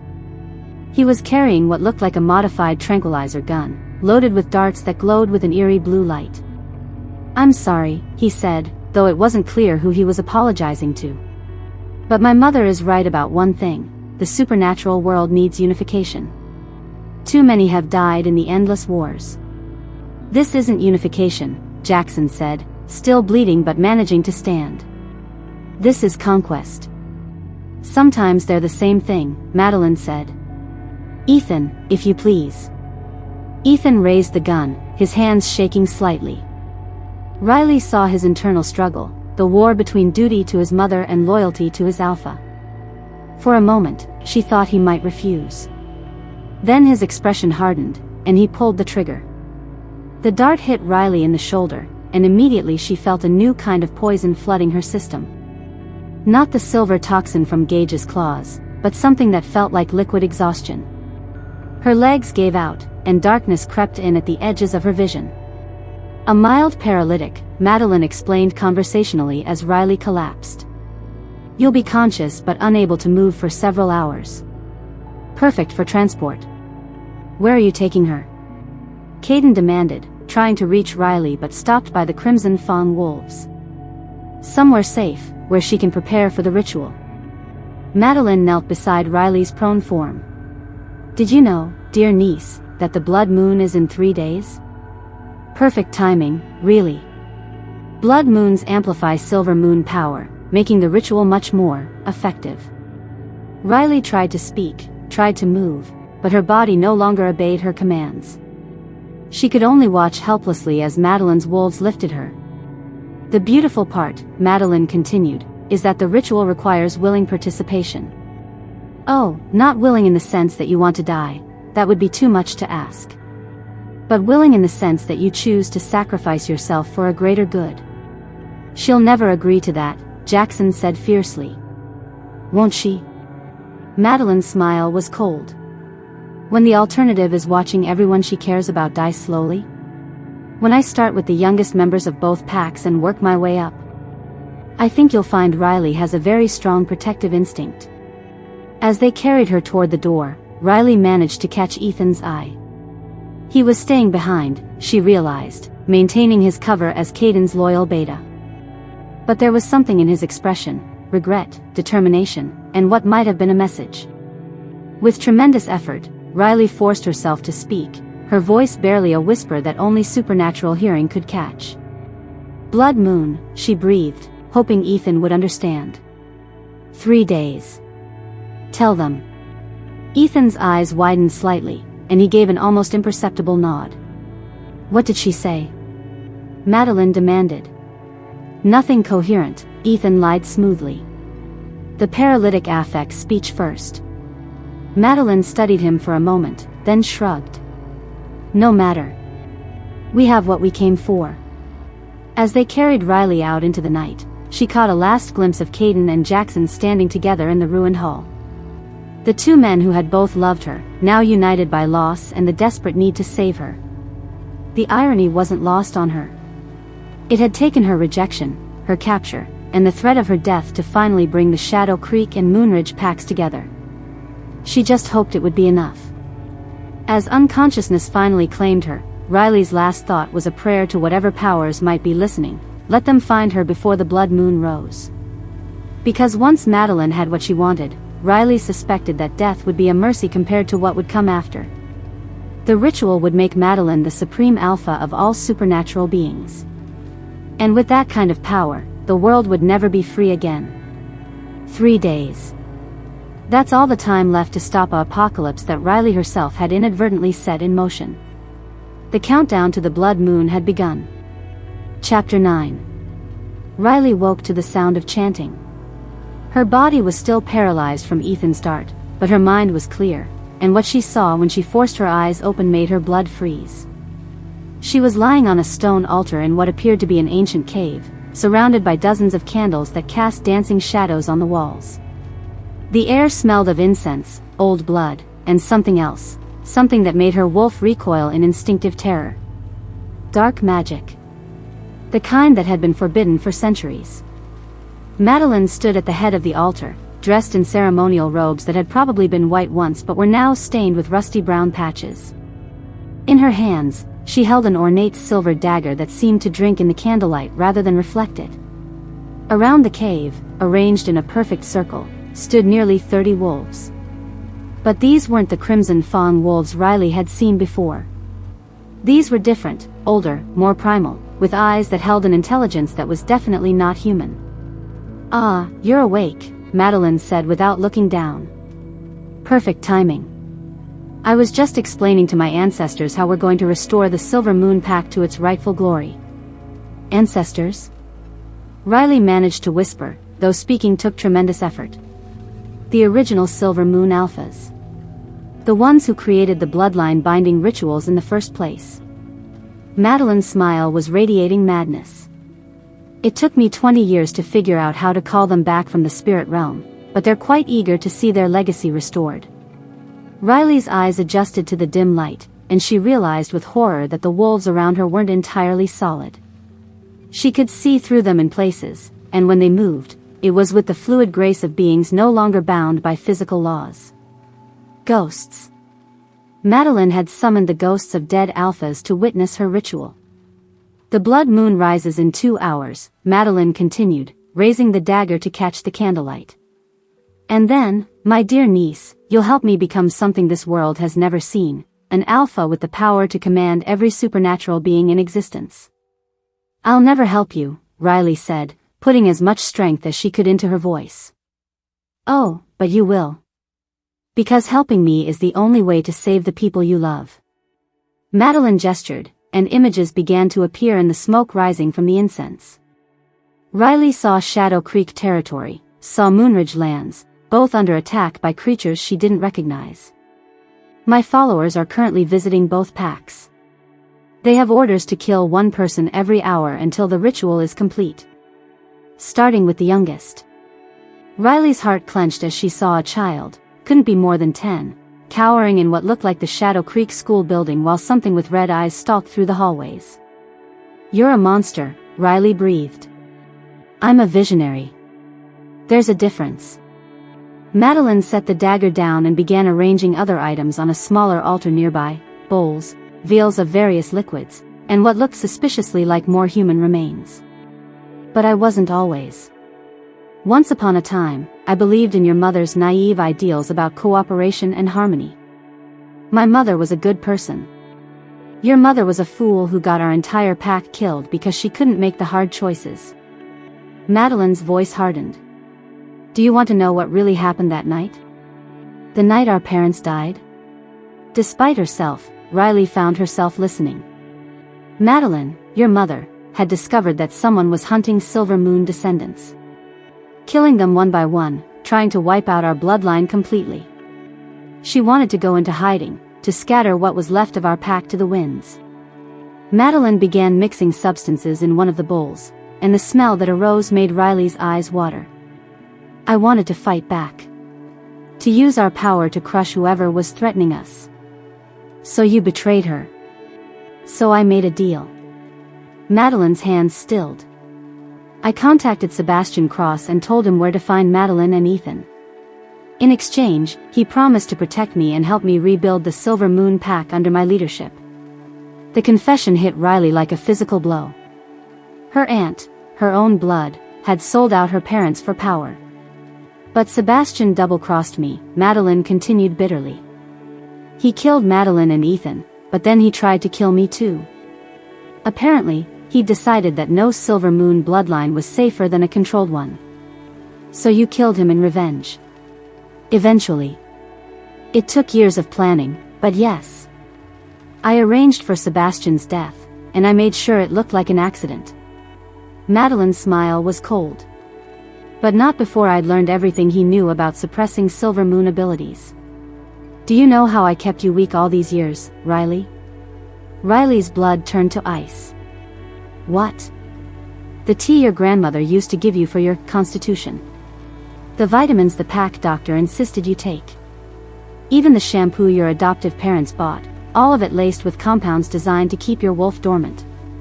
Meline laughed at Riley's horrified expression. "I've been suppressing your power since you were a child, making sure you'd never be strong enough to challenge me when the time came." The betrayal was so complete, so thorough, that Riley could barely process it. Everyone she'd trusted, everyone who'd claimed to love her, had been part of Madeline's plan. "Why tell me this now?" Riley asked. "Why not just get on with your ritual?" "Because the ritual requires understanding. You have to know exactly what you're sacrificing and why. The old magic is very particular about consent." Meline picked up the dagger again. "But also because I want you to understand that this is your fault." "My fault?" "If you hadn't been so weak, so pathetically desperate for acceptance, none of this would have been necessary. If you just accepted your role as my successor, learned to use your power properly, I could have achieved my goals without all this unpleasantness." Meline gestured to the ghost wolves, who had begun to pace restlessly around the altar. Their eyes were fixed on Riley with an intensity that made her skin crawl. "But instead, you fell in love. Twice. Like your mother, you let sentiment make you weak." Madeline's voice dripped with disgust. "So now we do this the hard way." "The hard way?" "The ritual I'm about to perform doesn't just transfer your power to me. It binds your soul to mine permanently. You'll become my eternal servant, conscious but unable to disobey any command I give you. Forever." Riley felt terror claw at her throat. Death would have been a mercy compared to what Meline was describing. But as the fear threatened to overwhelm her, Riley noticed something Meline apparently hadn't. During the 3 days of her captivity, while the paralytic had kept her body immobile, her mind had been anything but passive. The Silver Moon bloodline wasn't just about controlling other supernatural beings. It was about connection, about understanding the bonds that tied all living things together. And while Meline had been preparing her ritual, Riley had been quietly reaching out through those bonds, making connections her aunt never could have imagined. She could feel them now, thin threads of psychic energy connecting her to every wolf Meline had hurt over the years. Kaden, slowly recovering from the poison but burning with rage and determination. Jackson, coordinating with Shadow Creek wolves despite their generations of enmity. Ethan, torn between loyalty and guilt but ultimately choosing to help rather than hinder the rescue efforts. Even the ghost wolves surrounding her weren't as aligned with Meline as they appeared. Riley could sense their confusion, their growing realization that this wasn't the restoration of their legacy they'd been promised. "You made one mistake," Riley said quietly. Meline paused in her preparations. "Oh? And what's that?" "You think the Silver Moon power is about domination. About forcing others to obey." Riley managed to turn her head slightly, meeting her aunt's eyes. "But it's not. It's about connection. About understanding. About bringing out the best in people, not the worst. Philosophy won't save you now, child. Won't it?" Riley smiled, and for the first time since waking up on the altar, she felt hope. "Tell me, Aunt Meline, why do you think the paralytic is wearing off so quickly?" Madeline's eyes widened. She looked down at the darts she'd used, then back at Riley, who was now able to move her fingers and toes. "Because the people who love me are coming," Riley continued, her voice growing stronger. "And when someone you're connected to is in danger, when they need you desperately enough, physical limitations become negotiable." The sound of howls echoed from outside the cave. Not the mournful cries of the ghost wolves, but the fierce, triumphant calls of living packs united in purpose. Meline spun toward the cave entrance, her face twisting with rage. "Impossible. My followers should have stopped them. Your followers are fighting 3 packs working together for the first time in 50 years, Riley said, managing to push herself up on her elbows. Shadow Creek, Moonridge, and even some of the Morrison wolves who decided they'd rather fight alongside their neighbors than watch the world burn.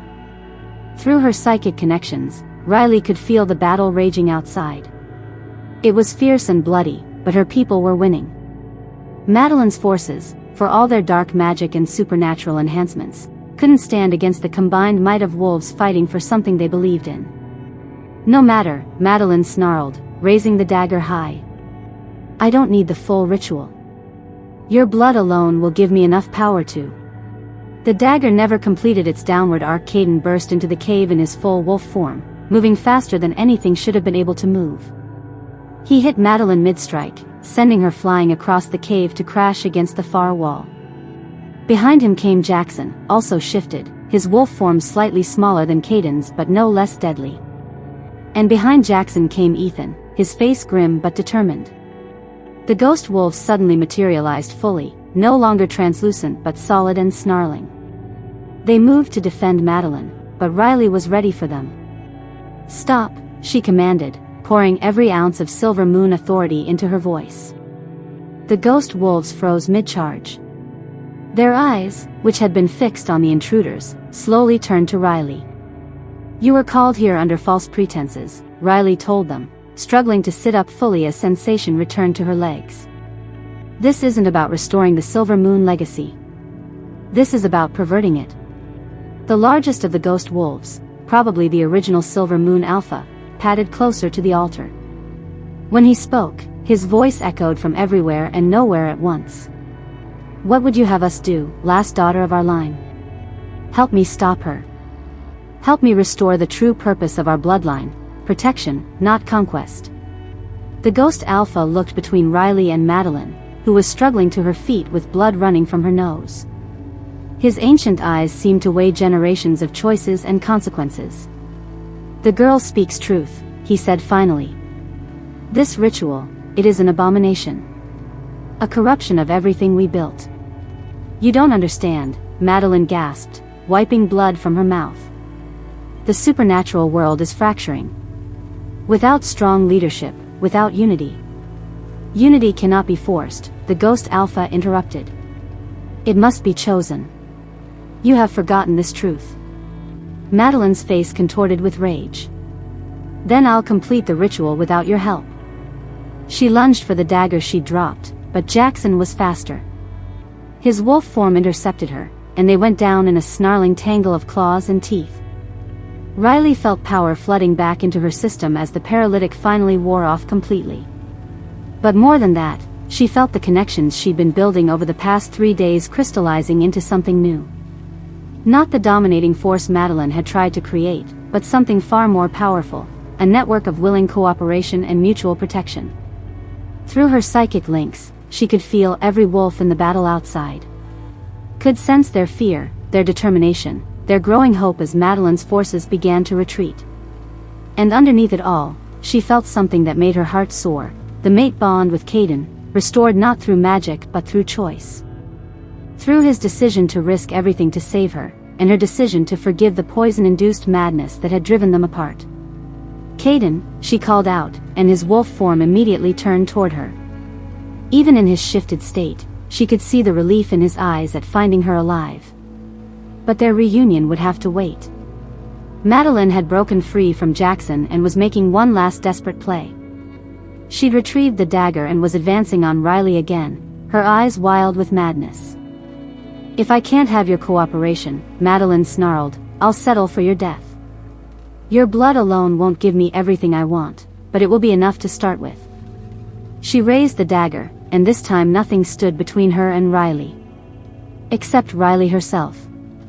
The Silver Moon power that had been building in her for 3 days suddenly exploded outward like a shockwave. Not the raw, uncontrolled force she'd manifested during the rogue attack, but something refined, focused, and absolutely devastating. Medeline's dagger turned to ash in her hands. The dark magic artifacts around the cave cracked and crumbled.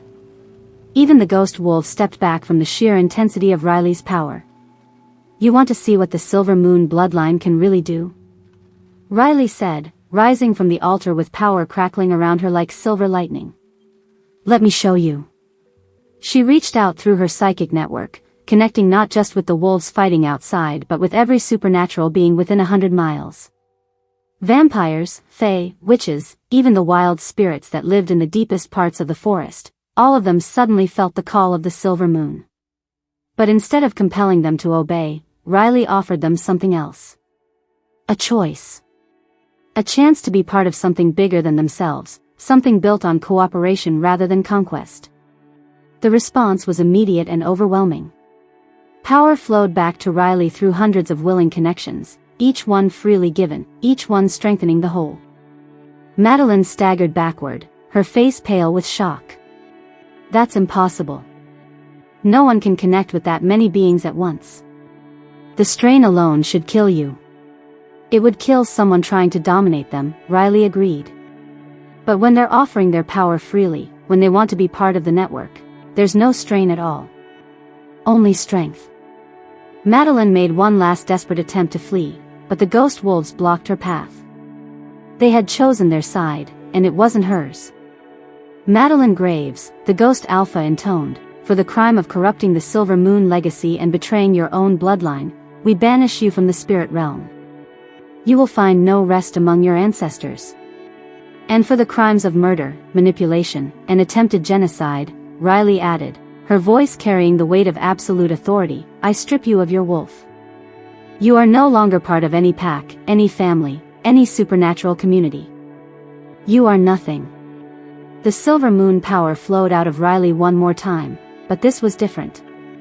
This wasn't about connection or cooperation. This was about severing bonds that should never have existed in the first place. Meline's scream echoed through the cave as her wolf was torn away from her. She collapsed to her knees, suddenly looking older, smaller, utterly human. You can't, she whispered. You can't take away what I am. I can, and I have. Riley looked down at the broken woman who had caused so much pain. You'll live, but you'll live as what you chose to be, alone. The ghost wolves began to fade, their duty finally complete. But before they vanished entirely, the Alpha approached Riley one last time. You have restored honor to our line, he said. The Silver Moon Pack lives again, not in conquest but in unity. We are proud. Then they were gone, leaving Riley alone with Kaden, Jackson, Ethan, and the defeated Meline. Outside, the sounds of battle had faded. Through her connections, Riley could feel the aftermath, wounded wolves being tended, prisoners being secured, and a growing sense of possibility as 3 former enemy packs worked together to clean up the mess. Is it over? Jackson asked, shifting back to human form. It's over, Riley confirmed. Then she looked between him and Kaden, both of whom were watching her with a mixture of awe and love.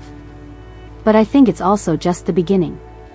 Because the network she'd created during the ritual, the willing connections between hundreds of supernatural beings, wasn't fading.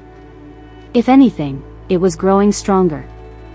For the first time in centuries, the supernatural world had a chance at real unity.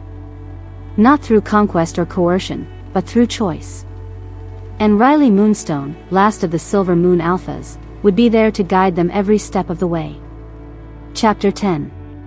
The power coursing through Riley should have been impossible for any mortal being to contain. She stood in the center of the cave, silver light radiating from her skin in waves that made the very air shimmer. But even as the network of connections strengthened around her, even as hundreds of supernatural beings willingly shared their essence with her, Riley could feel something fundamental shifting inside her.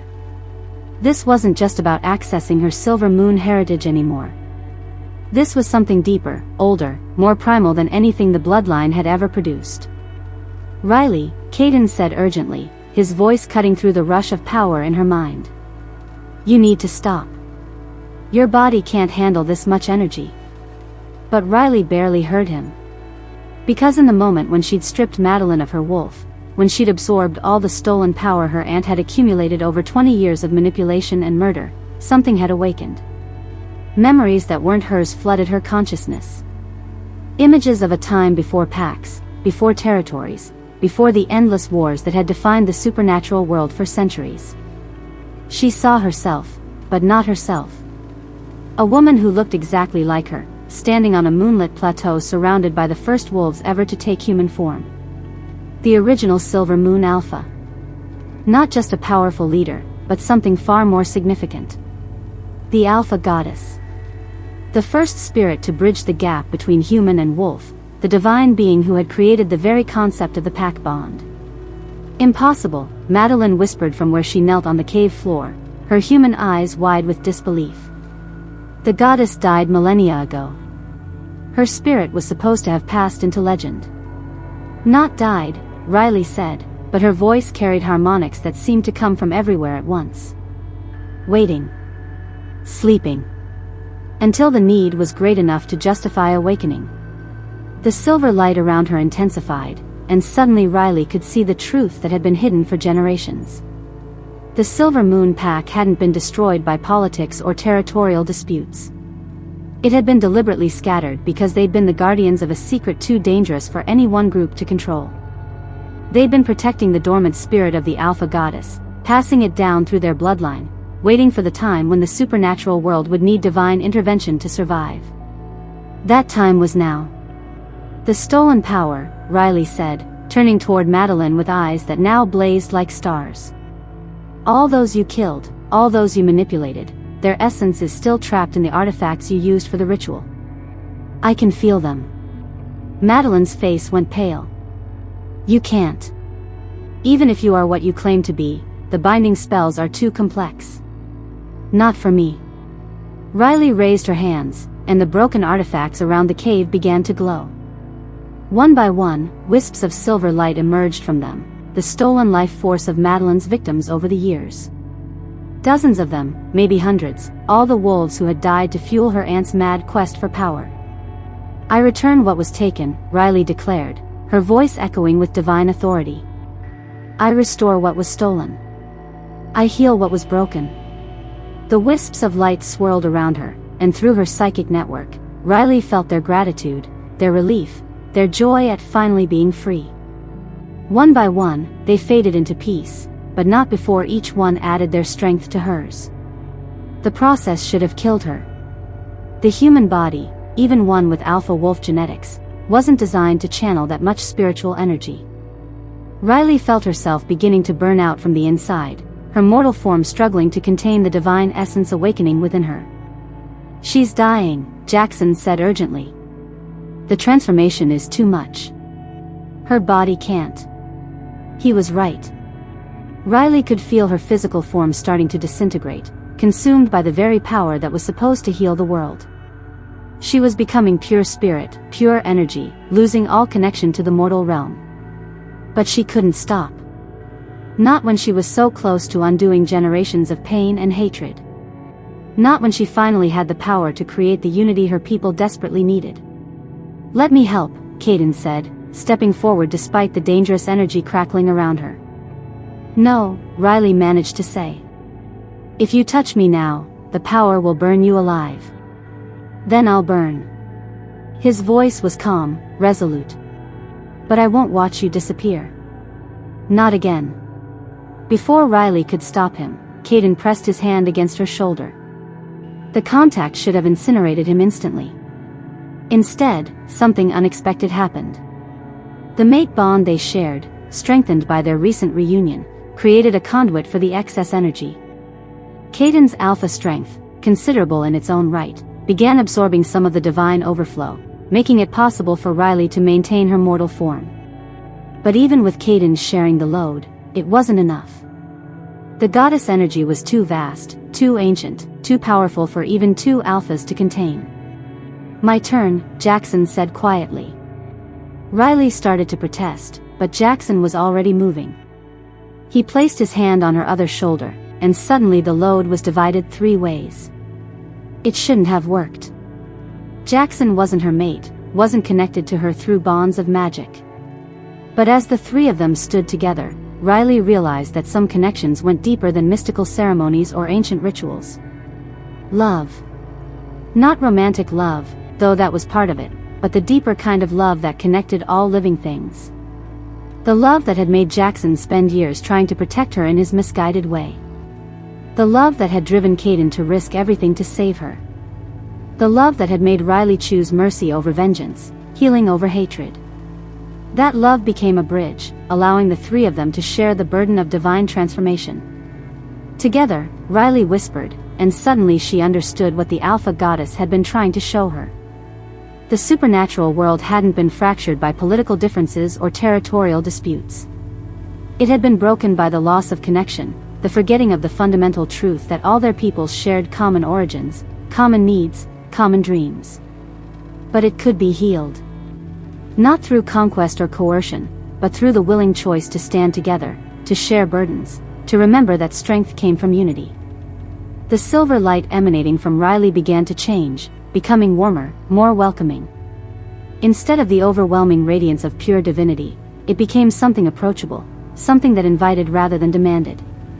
Through her psychic network, Riley felt the response from every supernatural being within reach. Not just wolves, but vampires and fae and witches and spirits. All of them sensing the possibility of something new, something better than the endless cycle of conflict that had defined their existence. One by one, they began to offer their own energy to the network. Not because they were compelled to, but because they wanted to be part of something larger than themselves. The cave filled with representatives of every supernatural community. They came not as conquerors or negotiators, but as witnesses to the birth of something unprecedented, a truly unified supernatural nation. Ethan was among them, his face wet with tears as he knelt before Riley.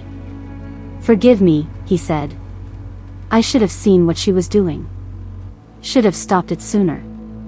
"You did stop it," Riley said gently, the goddess energy finally settling into something manageable within her transformed consciousness. "When it mattered most, you chose correctly. That's all any of us can do." She looked around the cave, taking in the impossible sight of natural enemies standing peacefully together. Shadow Creek wolves next to Moonridge pack members.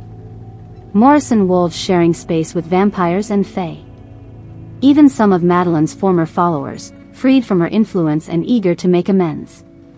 "The old ways are ending," Riley announced, her voice carrying to every being present and through the psychic network to thousands more. "The time of separate territories, of isolated packs, of species fighting species, that era dies here, tonight." "What comes next?" asked Gage Blackwood, the vampire ambassador from the gala, who had apparently arrived with reinforcements. "Something new," Riley replied.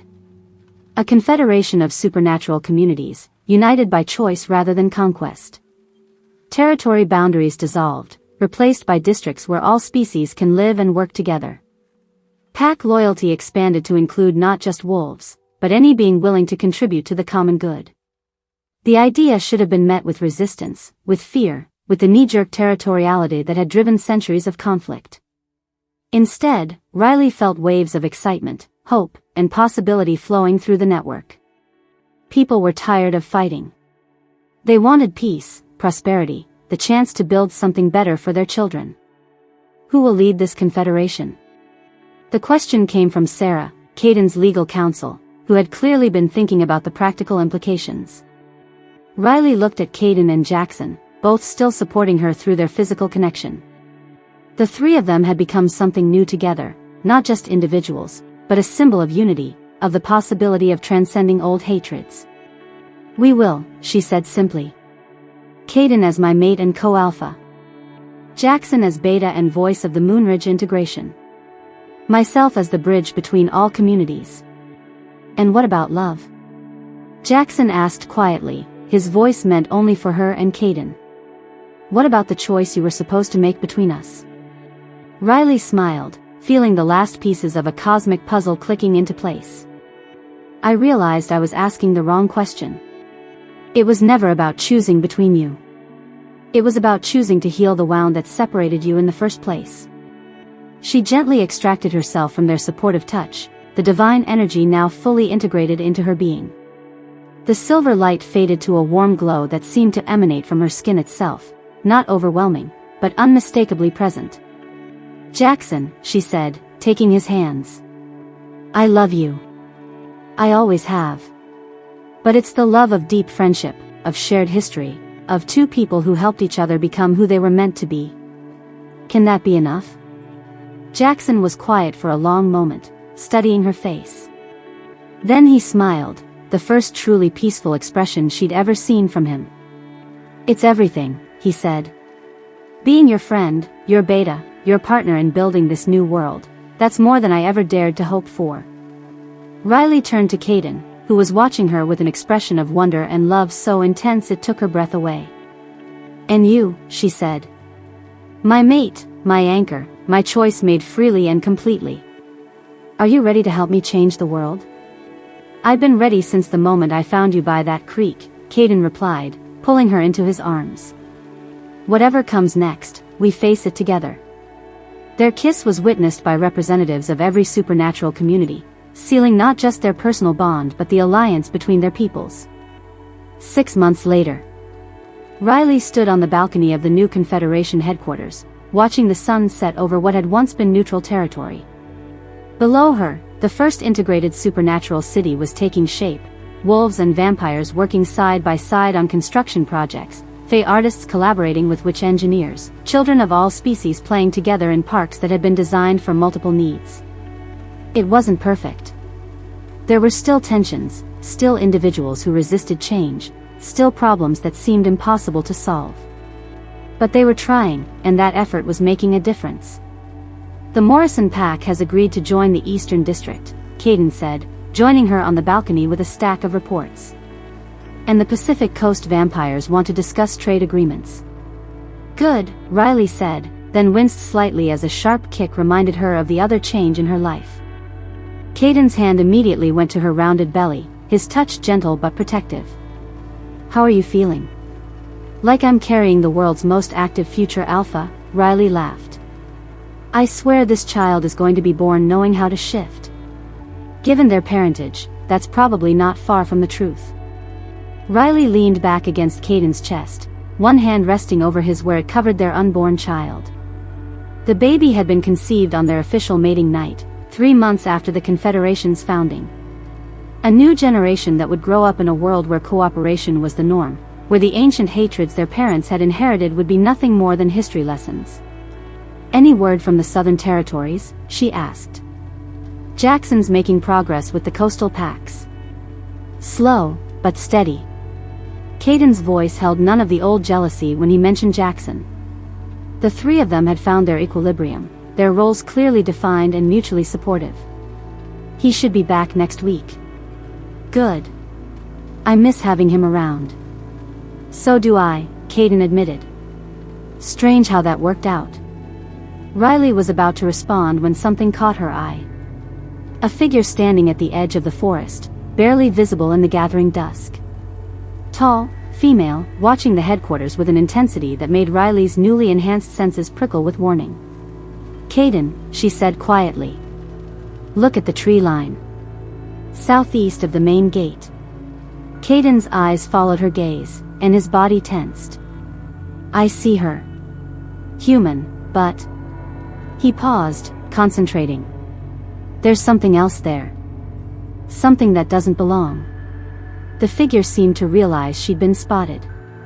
She raised one hand in what might have been a salute or a challenge, then melted back into the forest with inhuman speed. Should we send a patrol? Kaden asked. Riley considered it, then shook her head. Not yet. But increase security around the perimeter. And ask Ethan to review Madeline's personal effects again. Something tells me my aunt had more contingency plans than we realized. As they watched, a raven took flight from the spot where the figure had vanished, its cry echoing across the valley like a warning. Riley pressed her hand to her belly, feeling their child respond to her tension with restless movement. Whatever Madeline had planned as her final revenge, whatever threat was watching them from the shadows, Riley would be ready. She was no longer just a rejected wolf or even a powerful alpha. She was the Silver Moon reborn, guardian of the new age, protector of all supernatural peoples. And this time, she wouldn't be facing the darkness alone. The Confederation she'd built, the love she'd found, the family she was creating, all of it would stand against whatever came next. But first, she thought as Kaden's arms tightened protectively around her, they would enjoy this moment of peace. This perfect evening when the future seemed bright and the past had finally been laid to rest. Even if that peace might not last as long as they hoped. In the forest, the raven circled once more before disappearing into the night, carrying with it the promise that Riley's story was far from over. The silver moon had risen. But every dawn brought new shadows, and some secrets ran deeper than even divine power could illuminate. For now, though, love was enough. Family was enough. Hope was enough. And sometimes, that was all anyone needed to face whatever came next. Thank you for listening to this story. Subscribe for more exciting stories. If you love to, drop where you are watching from in the comment below. I'd know the country you are watching from. Thank you.